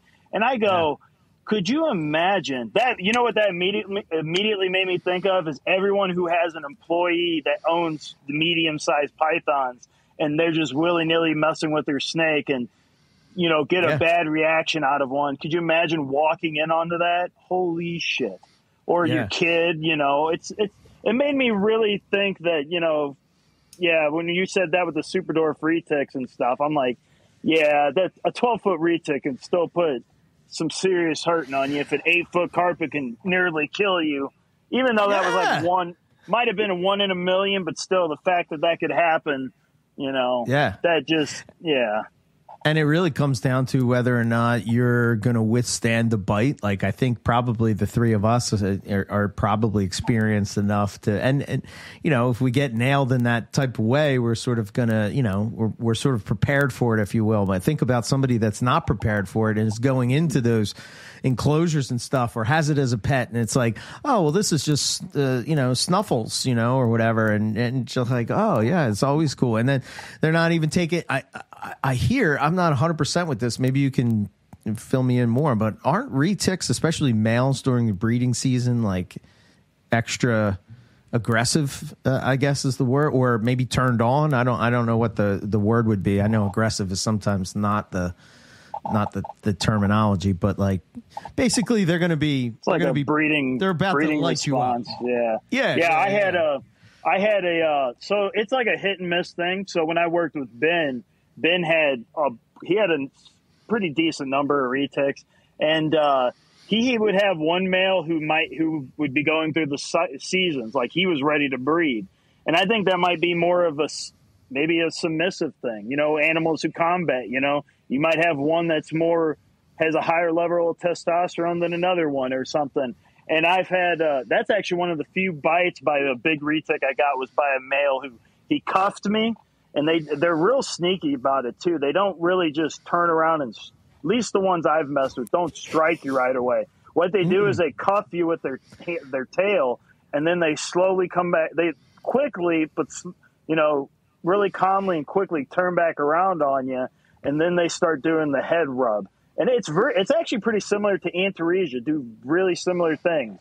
You know, my Antaresia will do that, where you handle them, they're okay, and then they start getting tired of it, and then they start squeezing my hand. And then next thing I know I get a head looking at my hand. And it was really similar to that when it comes to some of those retics. But I've seen some retics that were fine male-wise, but like I said, do you are you going to know that when you get it? Probably not, you know. And even if he is calm, if you move him to a different environment, could that trigger it? Could that be what changes his? Because you guys have probably heard about certain females, really docile, really calm, but then once they've had their first clutch, they become monsters. Or they, I've seen retics do it. A gentle retic turns into a monster after rather it's because she became a mother or because you took her eggs and she just wasn't appreciative of that. Who knows? But, right. Yeah, maybe she associates your scent now with the egg stealing monkey. You used to be the food monkey, but now you're the egg stealing monkey. Yeah, yep. Who knows? Yeah, that's interesting that you say that, right? With the whole coming back around, because I think my experience with big retics is like I went to Matt Minutolo's place years ago when I first was meeting him and all, and we had out his big retic, and again, this thing was probably, I don't know, maybe 10, 12 feet at tops. It was a big snake, but it wasn't like, when we think of retics, like this 18-foot snake. And it still was a lot of snake. That's what I'm saying. Like, it's just so, to me, that's just so misleading in so many ways. It's like, what? If you want a retic, then you get a retic, but you should know what you're getting and you should understand. It's the same thing with Apodora. It's the same thing with scrub python. It's the same thing with any large constrictor, in my opinion. And then, it sort of wrapped around my leg and it did that slow turnaround and I could see it like opening its mouth and it just seemed like, and I was like, and he's like, oh shit, let's put it back, Right. Well, and that's another thing too, is I think people need to be better judges of their own character too. Because, you have people who are pretty calm in stressful situations, and then you got people who just lose their shit. People who don't logically think, they're panicking, they do rapid breathing, they freak out. And that's just not a good mix if you're going to deal with anything that could potentially be dangerous. I mean, the same can happen with anything in life. Rather, if you're lifting heavy weights or if you're in the MMA or fighting or anything where there's a chance of you getting hurt. I mean, even big dogs. I mean, if you don't know how to control a big canid and that thing decides to attack another dog, are you going to panic? Are you going to be able to calmly, remove the dog or whatever it is? Or it could even be people too. You work with a bunch of crazy people, you're going to be able to stay calm in that situation, or you're going to lose your mind as soon as someone freaks the fuck out, Yeah, man. I think my job has taught me that steady type of, because it's just any given day, something's going to happen. So you sort of have to stay cool because as being the boss, right? I learned this early on, like when I used to work at this one store, the power would go out constantly, right? And it was always such a panic. And I could never understand why everybody was so panicked. And then I started looking at the boss and I was like, well, that's because she's in this panic state. So like she's in this panic state. It's like, so when I took over for her, she went to another store and I took over for her. That was like the first thing that I said. I was like, okay, I'm going to stay as calm as I can be. And that me staying calm kept everybody else was chill. And I was like, wow, that really did work, So like, yeah, that makes a huge difference. And I wonder if that also feeds to the animal to even make this a bad situation worse, right? I mean, if you're all of a sudden, doing whatever you're doing because you're freaking out, if you're getting wrapped by any kind of sizable constrictor and you go to rip your hand out, you know what? Another one is the people who free handle or mess with venomous snakes. If you get bit and your heart rate's up, that means blood's flowing the venom through your system quicker. So, it's not going to help you if it's moving through your system quicker. So it, like I said, there's so many, like I said, I think you need to know yourself when it comes to messing with anything that could potentially hurt you, or has the possibility of hurting you. Rob will tell you, I think for me, probably the one that scared me the most is Apodora. Like literally the snake was in I had it quarantined in, a big cage, but it had the glass and it just by boom, boom, glass is gone. Like, what? What just happened? You know? Yeah, that's species. That's I had a big retic I used to work with. She was a monster. She's probably about 18 foot, and she would all the retics Ben would have when I would clean retics. Usually the method we would do is put them in a tub, put their glass the glass onto the tub for weight to try to keep it down. Well, I mean, this female had like these, big pieces of glass. I mean, there were 6 foot long sheets of glass that had some serious weight to them. And most retics seem pretty deterred. I mean, I think most retics could push their way out if they wanted to, but most of them were pretty deterred once they felt a little bit of resistance. This retic, I mean, you had to be careful. She would break the glass just because she would just pop right out of the top of that thing and just get going, you know. And then you had to wrangle this retic back into this cleaning tub, and you're just like, this is horrendous. Well, when Owen had the pied retic, I think of how many times it broke out of his cage because it broke the glass, you know? Like, yeah, I think you probably time to move on from that one, man. Dude, you know how, God, this is getting us on so many stories, but you guys have had to have, like, you know, I'm sure fucking Rob with all working at Pro Exotics for that little while, is you get those customer stories, right? And you get a lot of, I hate to say this, but you get a lot of dumb people out there. A lot of dumb people. Yeah. Now, think about this. How many people in the U.S. who have these big constrictors have had something go wrong where the big snake got out or the big snake was roaming and ate their cat and dog and just nobody knew about it or something like that? You know, I can't imagine how many people's had, like, other pets vanish because their big snake was just their cage wasn't proper for that animal or something like that, you know, because I've heard some absolutely ridiculous stories with ball pythons. So I couldn't even fathom what retic people have heard, you know? Yeah. And I think I think you're right. Maybe sometimes, you know, I just think of the people purchasing retics at Hamburg and they're just doing it on a whim or whatever. And you know, they're walking out with this animal and it's, you know, they think it's the greatest thing ever. And then they just don't realize the power of that animal. And to your point, right. They're not taking into consideration what's the, you know, like the thickness of the glass that keep the animal, and, like, you know what I mean? The strength of the cage. It's like, well, shit, man. In the old days, in the 70s and 80s, it was like putting bricks on top of the cage. Right. Bricks and books. Oh, man. Yeah. No, I can tell you, man, people, especially when I see some really little people too, man, like you see some people like small kids and you go, you know, you don't want to be manhandling a snake, but sometimes you want to at least have some sort of strength to be able to hold the snake, especially if it's a big retic or berm. I remember Ben had one golden child. She was a very aggro snake. She just did not like getting touched. And that thing, as soon as it hit the floor, it was game on. This thing was ready to turn around, bite you. You know, I try to get it, instead of getting into the cleaning tub, it's all right, back into the cage and start this over again. Like, I've never had a snake work me so hard that I had to puke after cleaning it. Like, it was just, oh, wow.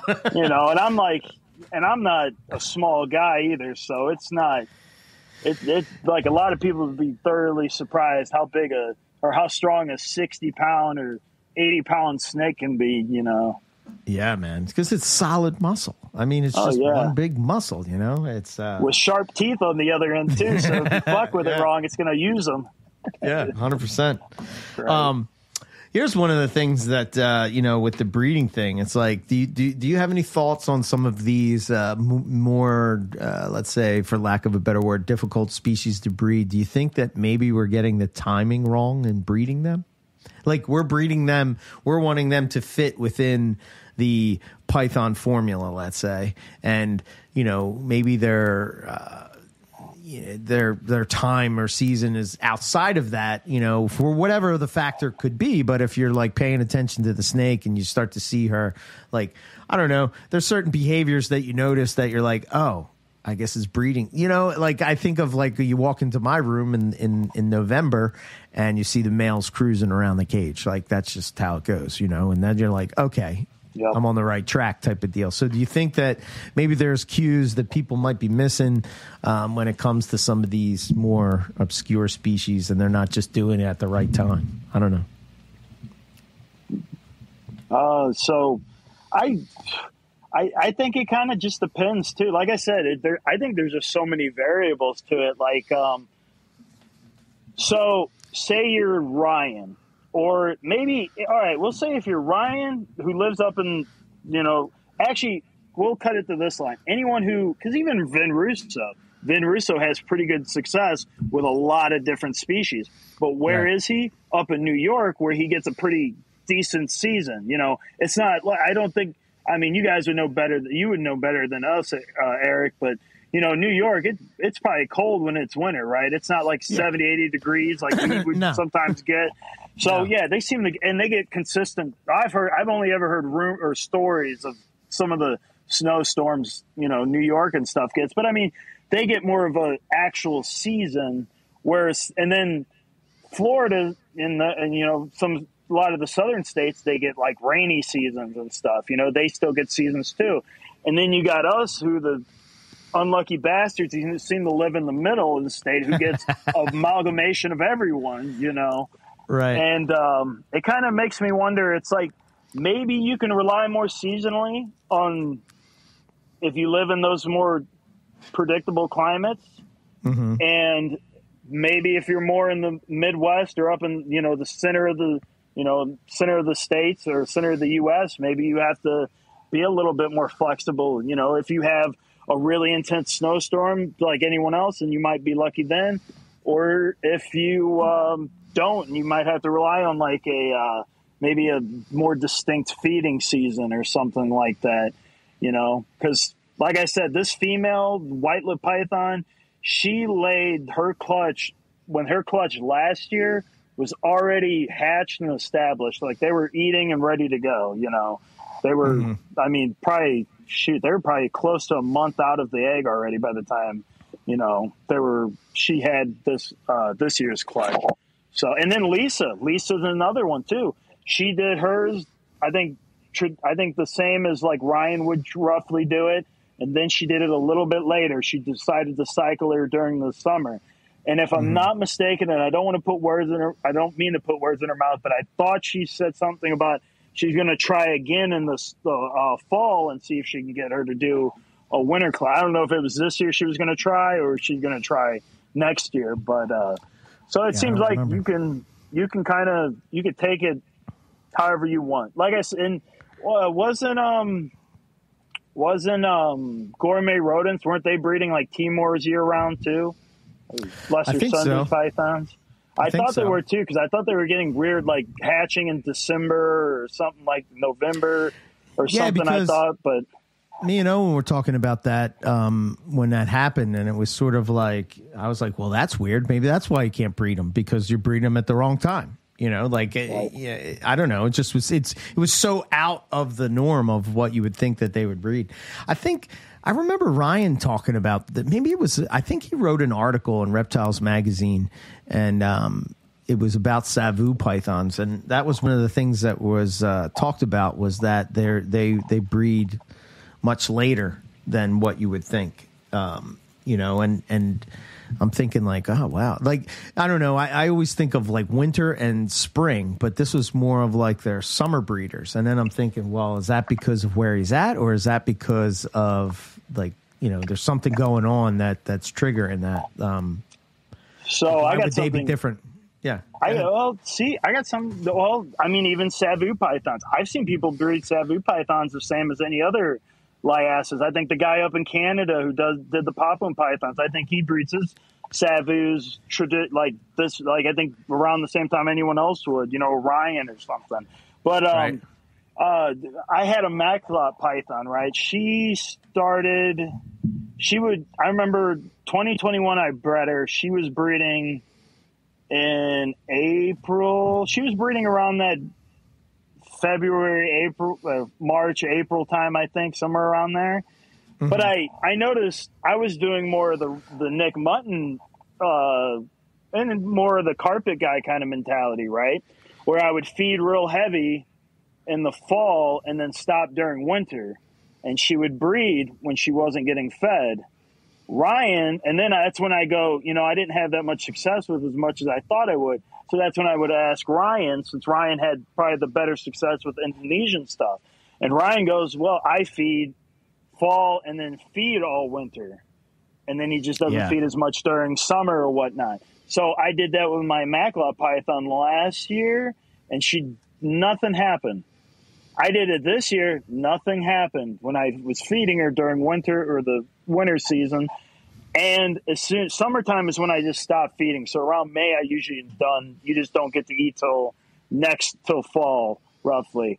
And as soon as I stopped feeding her, the male started really interested in breeding. Like he really would. I mean, he wouldn't leave her alone. And I was like, that's interesting. It's like as soon as I stopped feeding, then you were interested.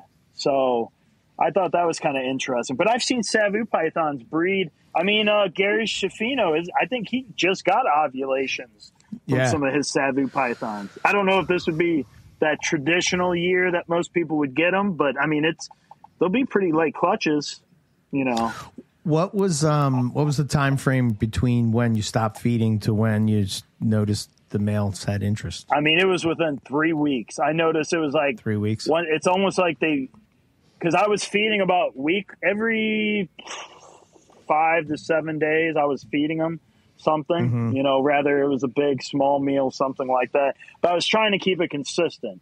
So there was that consistency there. And then as soon as I stopped, that's when I noticed the breeding going on, Right. But like I said, I didn't have that intense of a winter.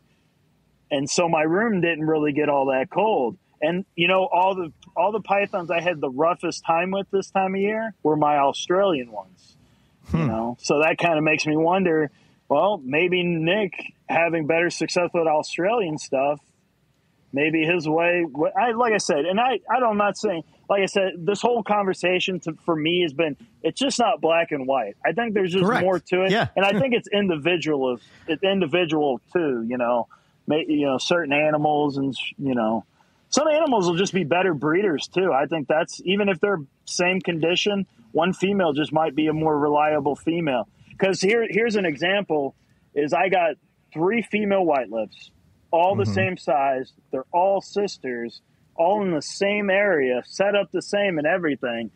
And one female breeds for me, so far pretty well. The female underneath her, I've seen males lock with her, but she's also tried to kill a few males. She has a reputation to her. I've had to beat a couple. I had to beat her off a few males a few times, But then the female underneath her has been bred. But I remember Ryan saying something, and I think Lisa said it too. And I think it's what makes the white-lipped pythons really interesting is they almost seem to enjoy the female. It's almost like a protection thing. Like I noticed when I went into that tub, like their laybox tub, he would come straight out, look at me. He wouldn't bite. I'm sure if I got closer, he would have, but he would come straight out, look at me, and just, that pose, that white lip pose they give you before they're probably going to light you up. So, and then as soon as they were done, wanted nothing to do with each other. They were willing to bite each other too. When they were done with each other, wanted nothing to do with each other. But then my one pair, they would breed, but they just didn't have that chemistry that one female had. What could that change if maybe I tried right now? Like right now, I'm not really trying. But if I tried now, would that trigger something? I don't know. They're not really giving me signs. My female, she gave me signs pretty quick. As soon as she went off food, like she stopped eating right around the time right towards the end of when I would stop feeding. And that kind of let me know white lips don't typically go off food unless they're in shed or if something else is going on, like building follicles. So that's when I was like, oh shit, I guess she's building follicles. And then as soon as I put that male in, it was just like, romance all over again. It was like something out of the Notebook, Yeah. When you were saying, yeah, that's interesting. Owen said the same thing about the male being protective and whatnot. And it made me think, right? Like a couple things. One, like I think when I was getting into pythons in the early days and whatnot, it was always like I just would go buy a pair and wouldn't even put any thought into the idea that, number one, are they going to be good breeders, right? Number two, are they compatible? And there's like not a thought to that. It's just somehow like if I'm buying captive born and bred, right? The idea would be, oh, well, these are fine. You know what I mean? It would be like this mindset that was sort of in the hobby, that it would be like, oh, well, these are captive born and bred. You'll have no problem. Just put the male with the female. All things are good. And then I thought about when you were saying about like the white lips being on top of each other. I wonder if there's, with that species in particular, is there some type of, because if you're going to try to breed them, most people that do have a group of them, right? Because if you're going to try to breed a species that's not, they're coming in wild caught or whatever the case would be, you're going to have you're going to have more than just a pair. I mean, some people may have a pair and it's just sort of an afterthought. But if it's like one of your main projects, you're going to have some type of group to them, right? And do those females, like, do they have a dominant structure to where if that one female is like, will the other females not lay or breed because that other female has pheromones that are going around that's saying that this is her area to breed? Are they territorial like that? I don't know. You just kind of gave me an idea that I don't. It's one of those, I kind of want to do it, but then I kind of don't want to, if it face bad repercussions from trying. I almost might want to try to do a group breeding with, one male. I would never do two male white lips. I almost guarantee though you'll get someone killing the other. But I'd almost be interested to see if you put one male with two females, if that's the case. Because I do it with ball pythons, right? So people just assume all ball pythons are going to like each other regardless. They are breeding machines. But that's not always the case. I've had some females that were proven females that actually ended up being compatible with that male the following season.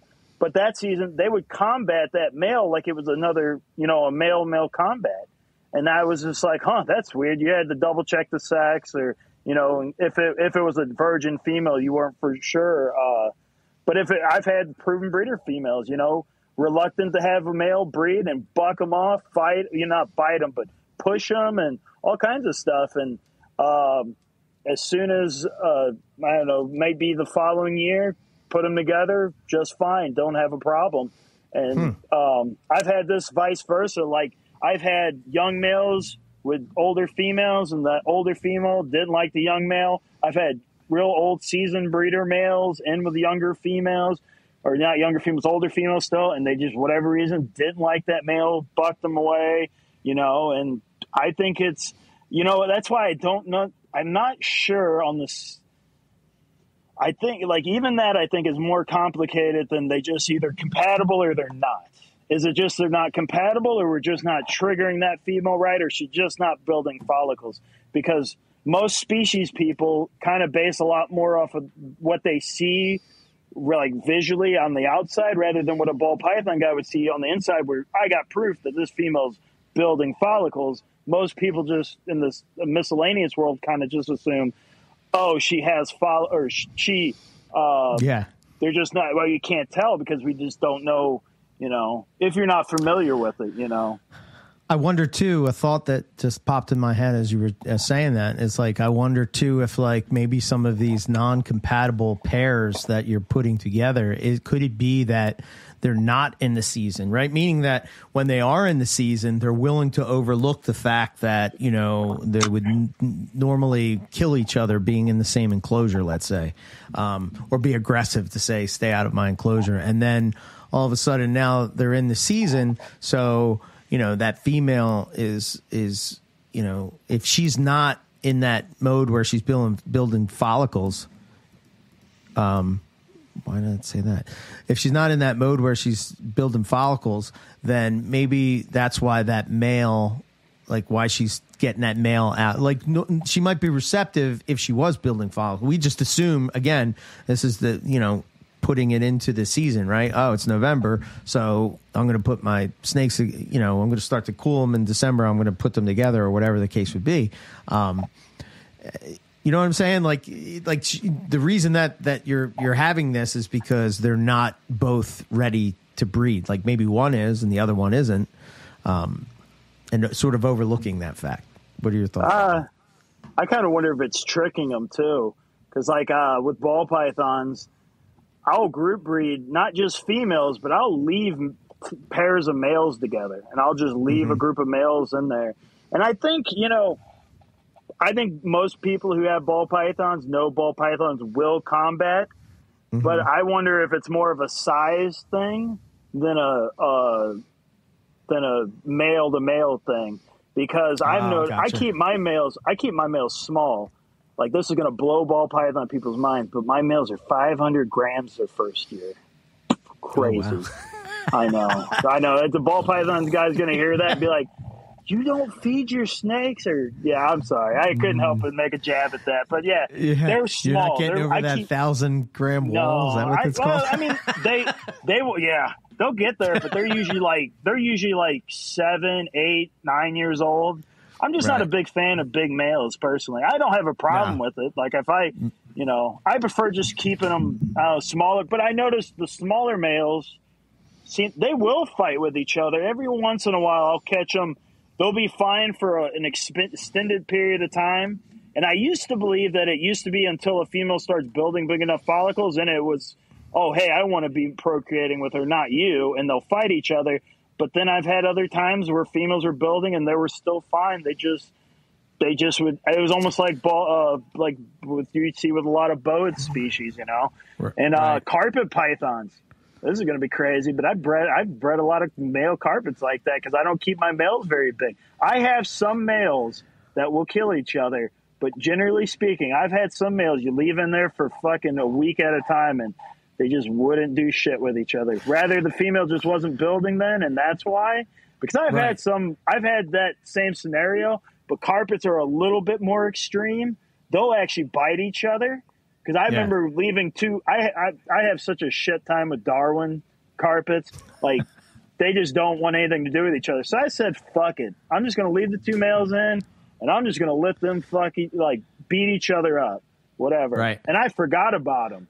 Well, I came back and I saw a little bit of blood splattering on the front of the enclosure. And I go, oh, shit. I go, what just happened? And I go in there and one of the males tore slashes, kind of like a smaller version of a retic, into like the side and the back. It wasn't like Ryan Young's Papoon python bad, but it was like, holy shit. I go, good thing I didn't leave you guys in there any longer. Or you might have had a whole lot worse of a situation on your hands, but I wonder, even with the males, right? Like, this is sort of like what my thinking was with the females, right? Is like they seem, at least in my experience, that like if I put two males together and it's not in the breeding season, it's not necessary. I'm not going to see combat right away. It's not like they have to be in that mode of breeding. So I think there was a paper that was done on short tails where the female ovulated because she smelled I think that's how it went. She could smell the pheromones from the male, which sort of pushed the female into ovulating. I don't know if you ever saw that paper or whatever, but it's more or less saying like, I think that there's probably, because we can't smell it or we don't have a reaction to it or whatever the case would be, are we picking up on those cues that maybe those snakes?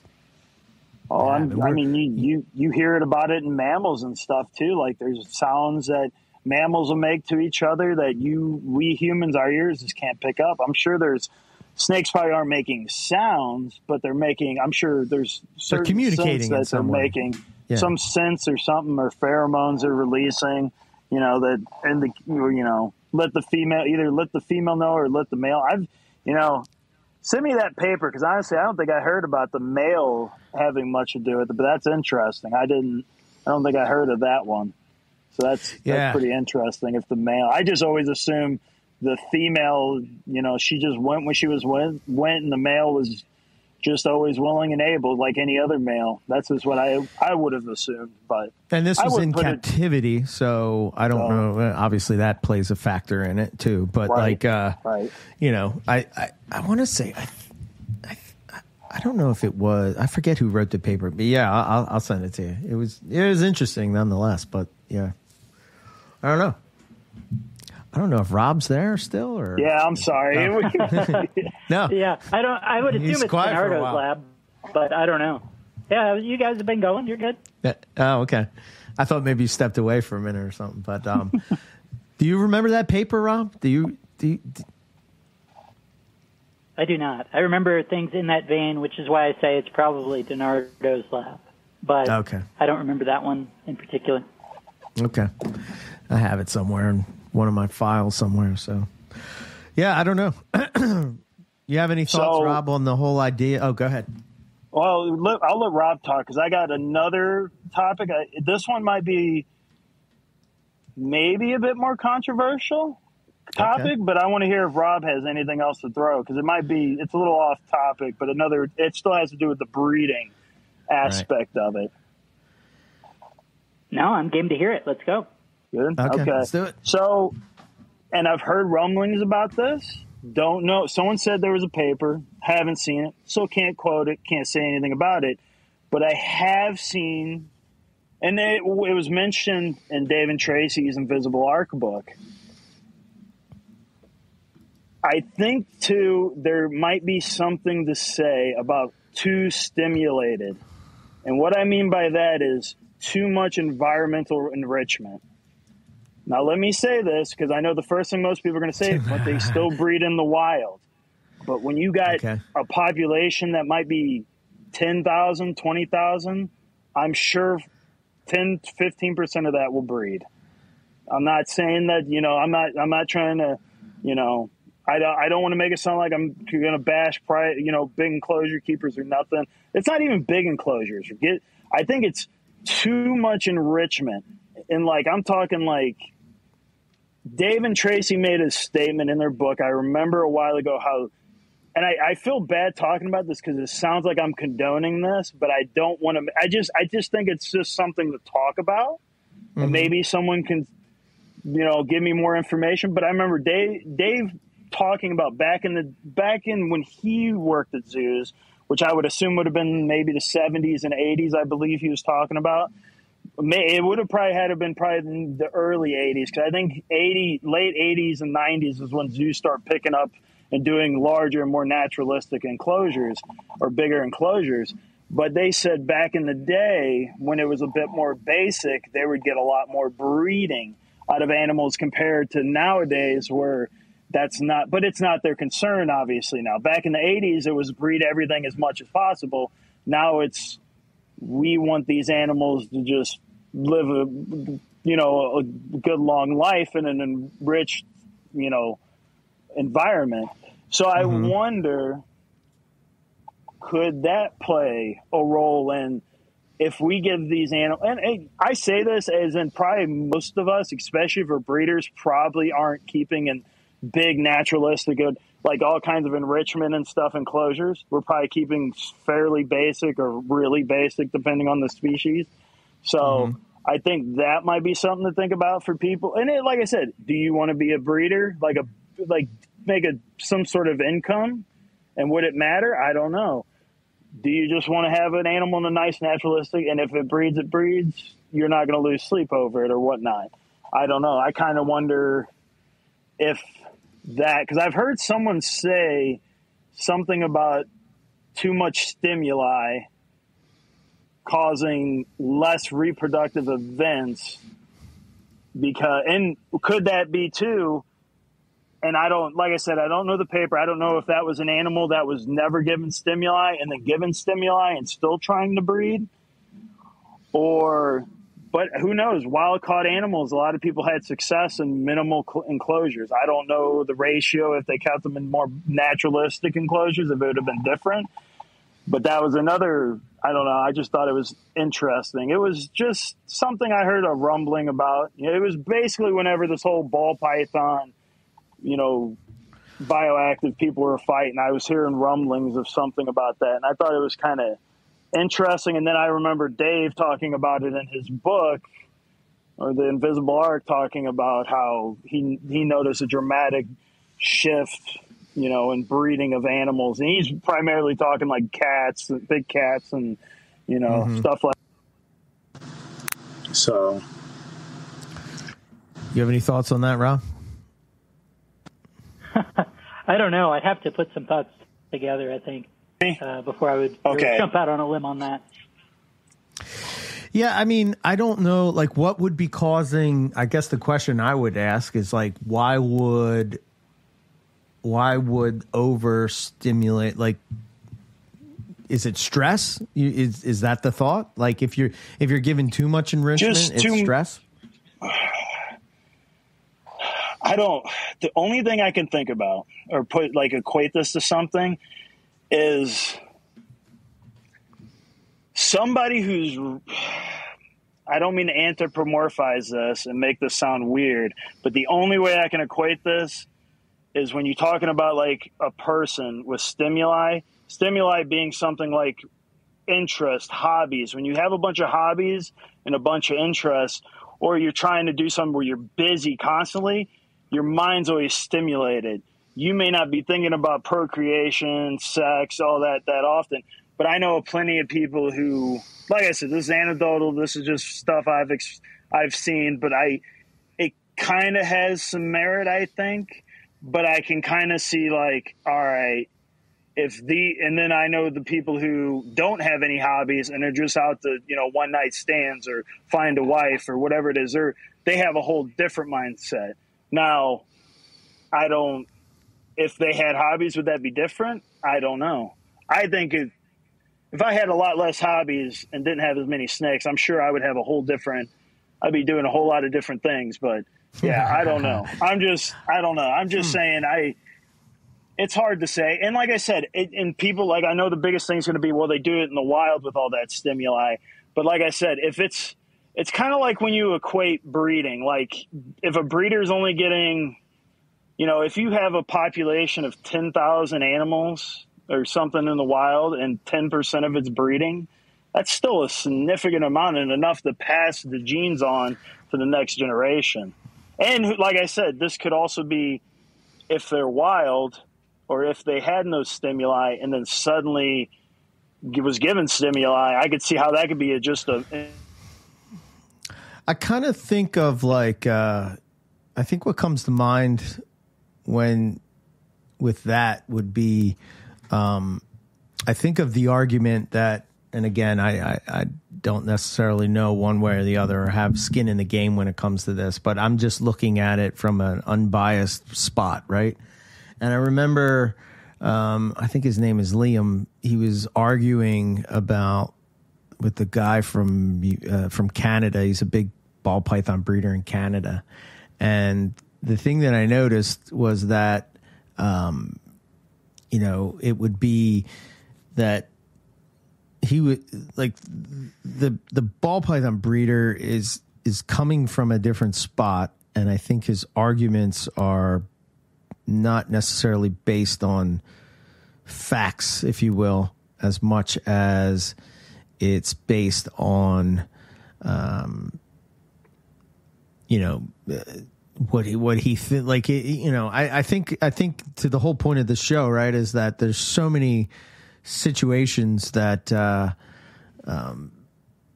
we don't understand that are at play, and we sort of go to the ones that we're either familiar with or that we think is the case, and we just sort of say, oh, well, that's sort of how it's always been done. And he was arguing back with actual facts and data, not, and the other guy wasn't. So it just makes me think, like, is that a breeder trying to justify the fact that they're breeding in a certain way. I just wish that if that was the case, that they would just be more honest and just say, hey, I'm breeding. I'm a breeder. This is how we breed, you know? I don't know.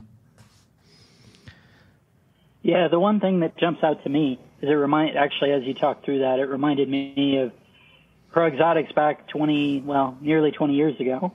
We had a bunch of Gila monsters and beaded lizards, and our best success with them was breeding them in Rubbermaid totes in Iraq. Robin had gotten the cool idea, and it indeed looked cool, to set them up like monitors, where we're putting them in the 4 foot to 6 foot horse troughs that are 2 to 3 feet deep, and putting in, maybe those were even, probably 3 foot, and filling them 2 foot deep with hard packed soil. Okay.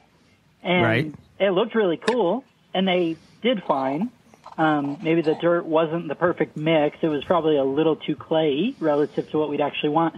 But the point was that the production and our accessibility to that production was way worse than if they were just in 90-quart tubs.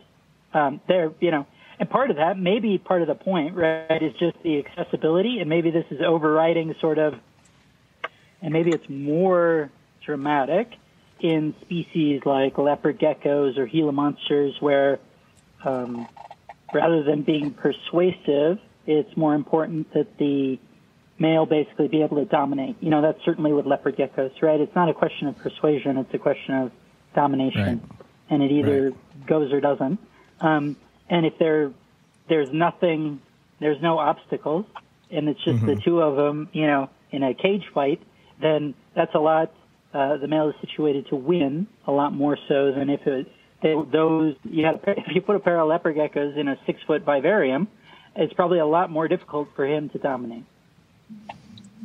Gotcha. And maybe that's some of what we were seeing with the Gila monsters.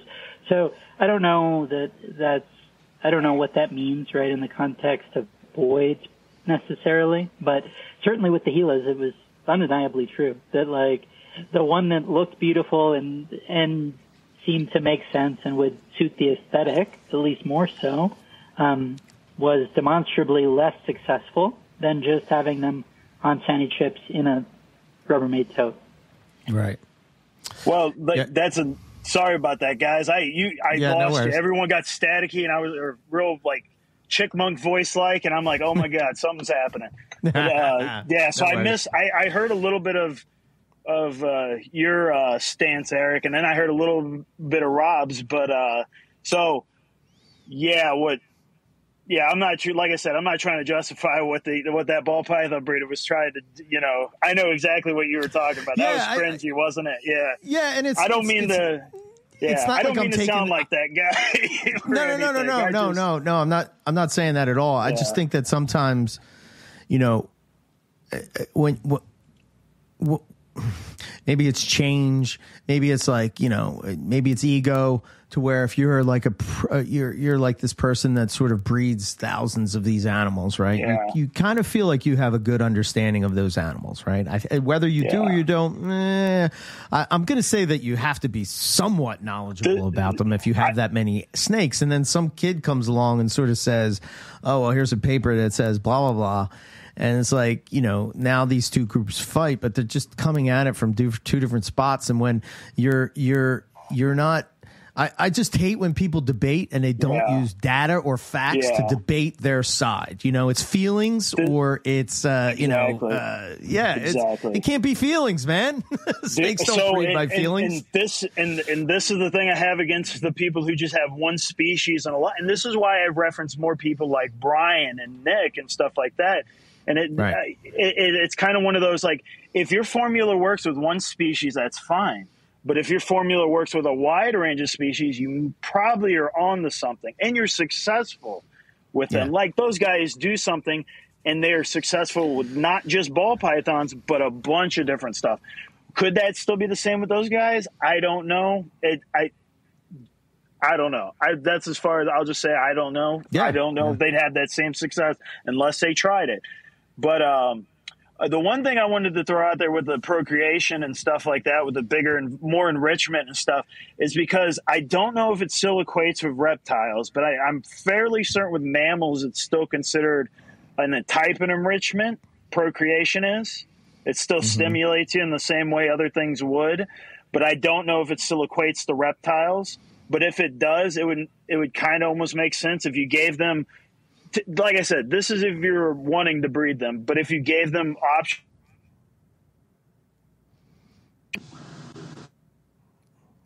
Quiet. Rose again. Oh, am I there? Hello? Yeah. Okay. Sorry about that. You're echoing now. Oh. Swap headphones. Or I'm echoing. No. My headphone died. I apologize. But yeah, no worries. Like I was saying though, type of an enrichment, could that be? It just sounds bad overall saying it out loud. But is it just too many options that's causing them to not want to do it? I don't know.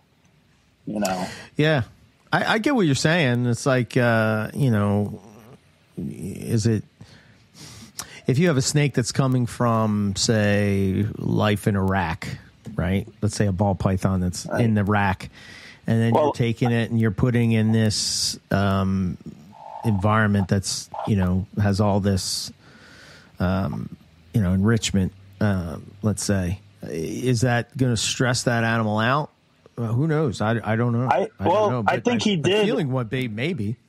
I think he did. I think he said, I do believe he did say they had it hard. It was a ratio. It was a certain ratio could adjust to the better enclosures, and the others they panicked. They just didn't know how to adjust to all that enrichment at once, over stimuli type of deal. From what I remember, it's been a while. Yeah. And I think it comes down to the law that I've always lived life by is like I try to not do anything in excess because excess is bad, right? It's like with anything you want to, if you eat, I don't know, if you eat something that's not necessarily the healthiest, but you don't eat it all the time, is it going to kill you? I don't know, probably not, but like, I don't know. That's sort of like my feeling is that you have these snakes that are just put into, let's say new ball python person comes along and purchases this snake and then puts it in basically a jungle. Number one, that's really hard to, I think it's really hard to replicate that 100%. And if you're not doing things the right way and having, to me, that mindset, it really requires a lot of thought and design into that, not just throwing, you know what I'm saying? Like if you're going to use UV lights, say, and heating and this and that, and like how those lights come on and where they're at and where they're positioned, and like, is the snake going to be able to hide and have certain things available to it, or is it only going to be in this one spot of the cage where they can get it? I don't know. I just think that maybe, I don't know. I'm just sort of thinking out loud, but maybe that's going to be stressful for an animal that's not used to having that, if that makes sense. I think it, and I think it was something along the lines too, is like, I remember Ryan saying something about this. I had this conversation with him and I go, if you, especially like him being an ambient guy, and when I get this new building, I plan on doing ambient, because I don't want to have to buy a ton of thermostats. Is why I decided just to stick with ambient, because how thermostats can be. That can ridiculous how many I would need to get, and I honestly just hate setting up thermostats too. I'm so, I don't know, I'm horrible with technology, and some of those herp stats, man, just have to be a pain in the ass. Yeah. I just want on and off. That's all I want. And then a temperature adjustment. But anyways, like ambient. If you're not going to have a huge enclosure, then you're probably going to want to do, you don't have to do, but it's probably more recommended to do ambient, because now they're forcing a less space. It's kind of like what I remember Ryan would say this a lot with the chondros and stuff, is people would put them in these 4x2x2 enclosures, but I have a heat panel or a heat panel over nearly half the enclosure, and it'd be way too hot. So the animal's only using, most of the time, only using half of that enclosure, compared to like his might be half the size, but he's doing ambient, so the animal will utilize it more. But and if you did the opposite and gave it a bigger enclosure, that's going to be harder to keep an ambient temperature in that enclosure than having good hot spots and more fluctuation in temperatures and letting the animal kind of choose it. Right. I'll be able to experiment with this in the coming years because I plan on putting some retics in some decent size enclosures. So I'm gonna experiment with this because try it out, I guess. Yeah, why not? For sure. I think probably the other to the point I was making earlier is kind of to finish that thought was sort of as you were talking, it sort of popped into my head. It's like, I'm not saying that animal that's coming in and is stressed by that overstimulation as they're put in this enclosure, but like maybe it's a gradual thing that you add in. Yeah. Maybe it's like you to your point, it's not like it's too much to take in all at one time. So it's like it's a gradual thing. As far as the, you made a comment earlier about doing multiple species. I think that's why, Owen doesn't give himself enough credit, right? Because he's not only breeding pythons, but he's also breeding colubrids. And some of the colubrids are difficult to breed or whatever. And how is he, it fascinates me of how he's able to manage that in a room. I don't know. To me, that's like really being in tune with your room and what's going on and whatnot. But see, he would be a guest to have on. Actually, man, Rob would probably know more about this since he does a lot of the Candoya and stuff, a lot of the small lizard eating species, and so how do you start your babies? I'm saying this because I'm getting a Perthensis clutch coming, and I have a theory.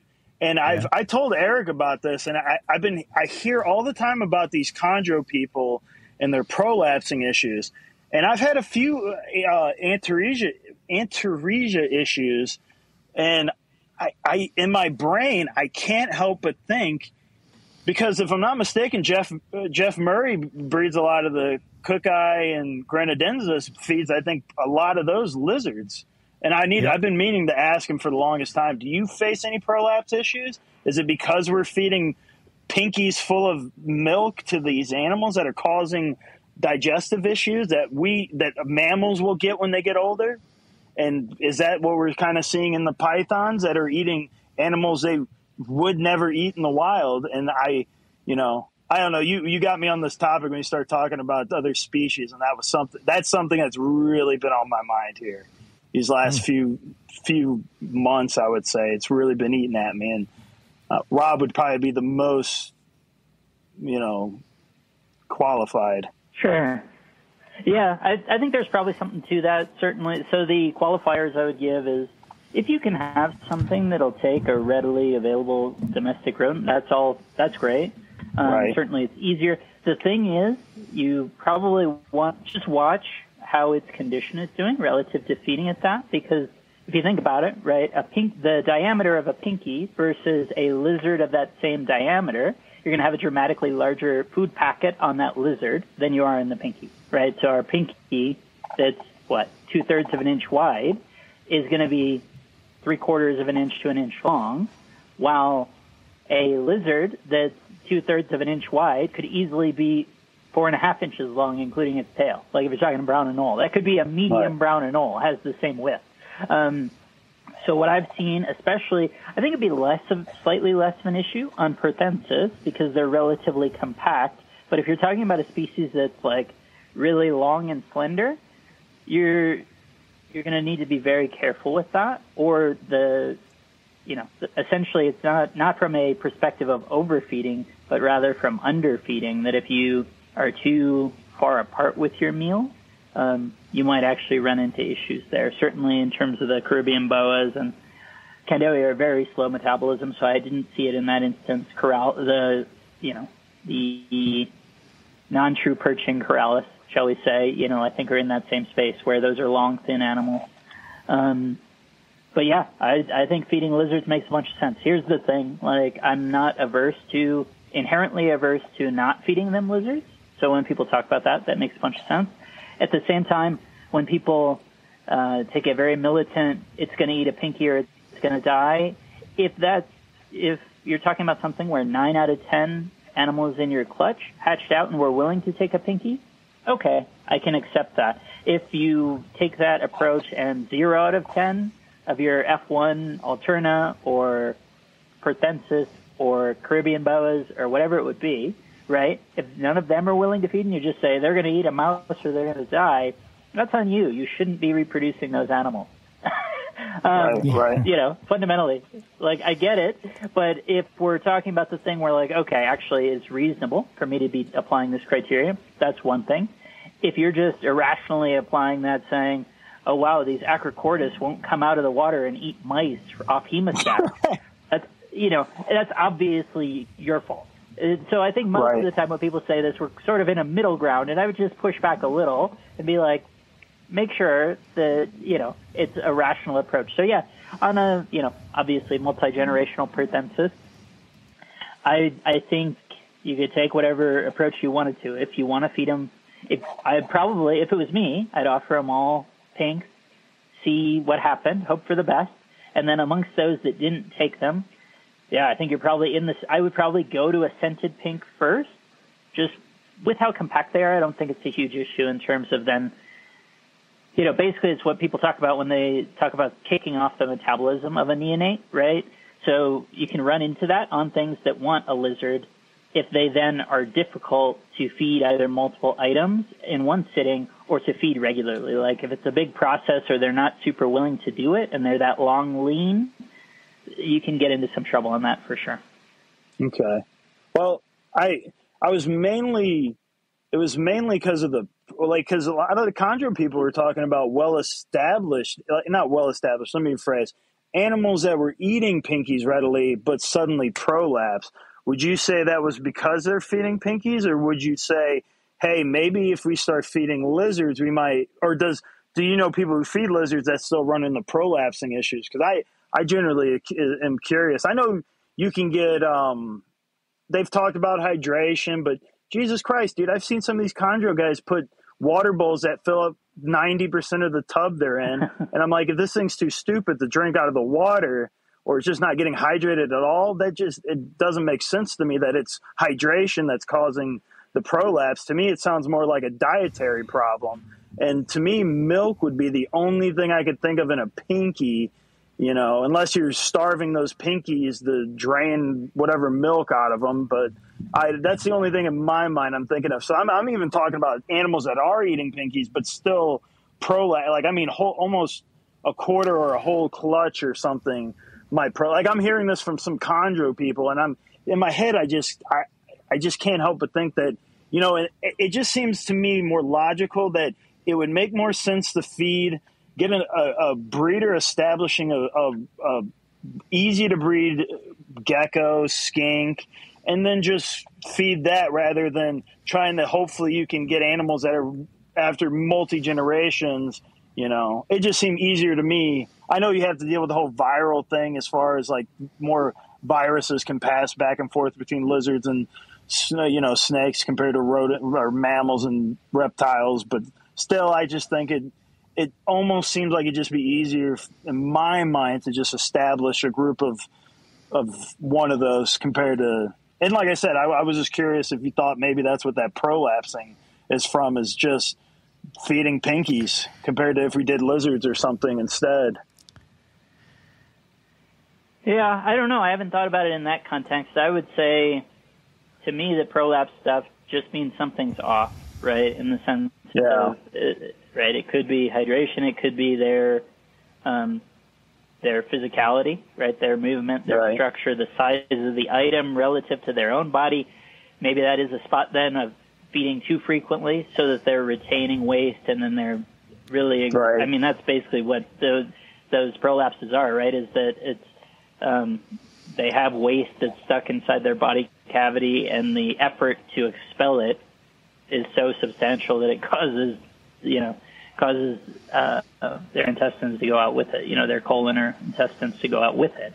And I think that's why, people talk about it as dehydration, and that would probably be, to your point, we're talking about like the clinical to subclinical levels of dehydration. Not that it doesn't have water, but yeah, I mean, I've seen chondros drink for sure, and I've also seen them not, and I've seen scrubs drink, and I've seen them not, you know, and kind of maybe that's even individuals. But yeah, if that was a systemic problem where like the entire clutch did that or even a quarter of the clutch, that's concerning for sure. It's not something I've run into either with chondros or really anything else, I don't think.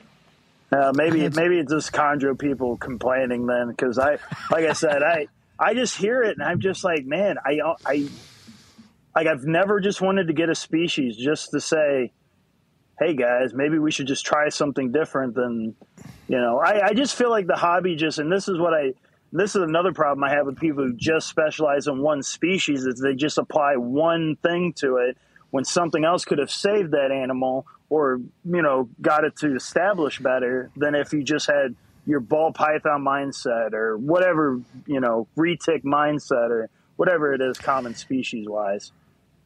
I immediately think of the podcast that Rob turned me on to about the guy's name slips me, but Rob probably knows. But when he talks about hydration, Peter Natchez, with the Chameleon Academy on the first one on logging, right? Yeah. So here's just a thought for me when it comes to hydration with baby chondros. Number one, think about the size that they are. They're tiny as shit, right? And I think that they're not going down they're not in the Cape York and then coming down out of their bush to the ground where they're susceptible to whatever predator is going to come along and take them off. And going to some type of river or something like that they're going to drink out of, or some type of puddle or whatever. I'm thinking that they're just staying on the bush that they're on, waiting for a lizard to come along, and they're going to eat it. How are they going to stay hydrated? Well, they're going to stay hydrated from these little, you know, I think of like a bromeliad or something where like the water after a storm is going to build up in that one little spot, and they're going to go there and they're going to drink. Or it could be sort of similar to what that gentleman was talking about when he was talking about hydration and the fog and the dew and all these things that are like really thinking outside of that. So to me, in my mind, when I think of that, I think of maybe it's the fact of the pinky and even if it's a little bit of dehydration, that animals, what are chondros when they hatch out? Like 10 grams or something like that? I don't know. Just the thought that I was thinking. Yeah, on some of them. Yeah. Maybe so. Yeah, I don't know. Interesting stuff. Yeah. Sorry about the off topic, but it's just been on my mind, and I don't know. Rob, I kind of figured he definitely would have a generally good idea about it, since he does a lot of that weird. Seems like weird boa species guys are the only ones willing to take really out there chances with something, and either it works or it doesn't, compared to python guys where if it's not fitting this, you know, uniform bubble that we're all used to, then we're not going to risk it, you know, or we're not going to try it. Yeah. And I mean weird boa people. Like I'm talking like I'm not talking like boa constrictor and stuff like that. Those guys are still they're almost ball python mindset as well, but I'm generally talking about like a lot of your corralis and, you know, stuff like that, weird stuff. West Indian boas and stuff like that. Yeah, stuff like that. Yeah, probably because they want to establish them in captivity. Right. You know, Rob says this all the time. He talks about like, you know, some of these, you know, like Puerto Rican boas and all this. There's no financial gain in it at all. Like, what's the gain? You know, you have to give them away, right? Or Jamaican boa or any of that. Like, what's the gain? I think it's just people that are just really passionate about the species. Yeah, just don't want to see something go away. That's why I have those Sri Lankans.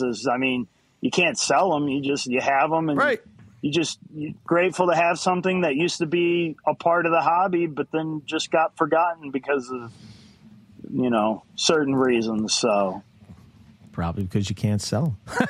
right. You know, yeah. Well, I'm talking even way before that. Before they were like, I mean, back in the 80s and stuff, when they weren't as, you know, I don't know when they got put under the red list or anything, but they made it sound like they sold them back in the 80s. That's why I heard it was either berms or Indian pythons they had, and it was like a mixture of those back in the good old before the berm morse picked up. Yeah, so in the 80s when my dad had both berms and Indian pythons. And I remember the Indian pythons being labeled as nicer, but I remember them being just straight up vicious. And I don't know if that's... Yeah, I don't know. The Burmese pythons I have are pretty mean, man. Yeah. They're getting better now, but they're pretty saucy compared to I always find that berms as babies, again, they're little, they're tiny.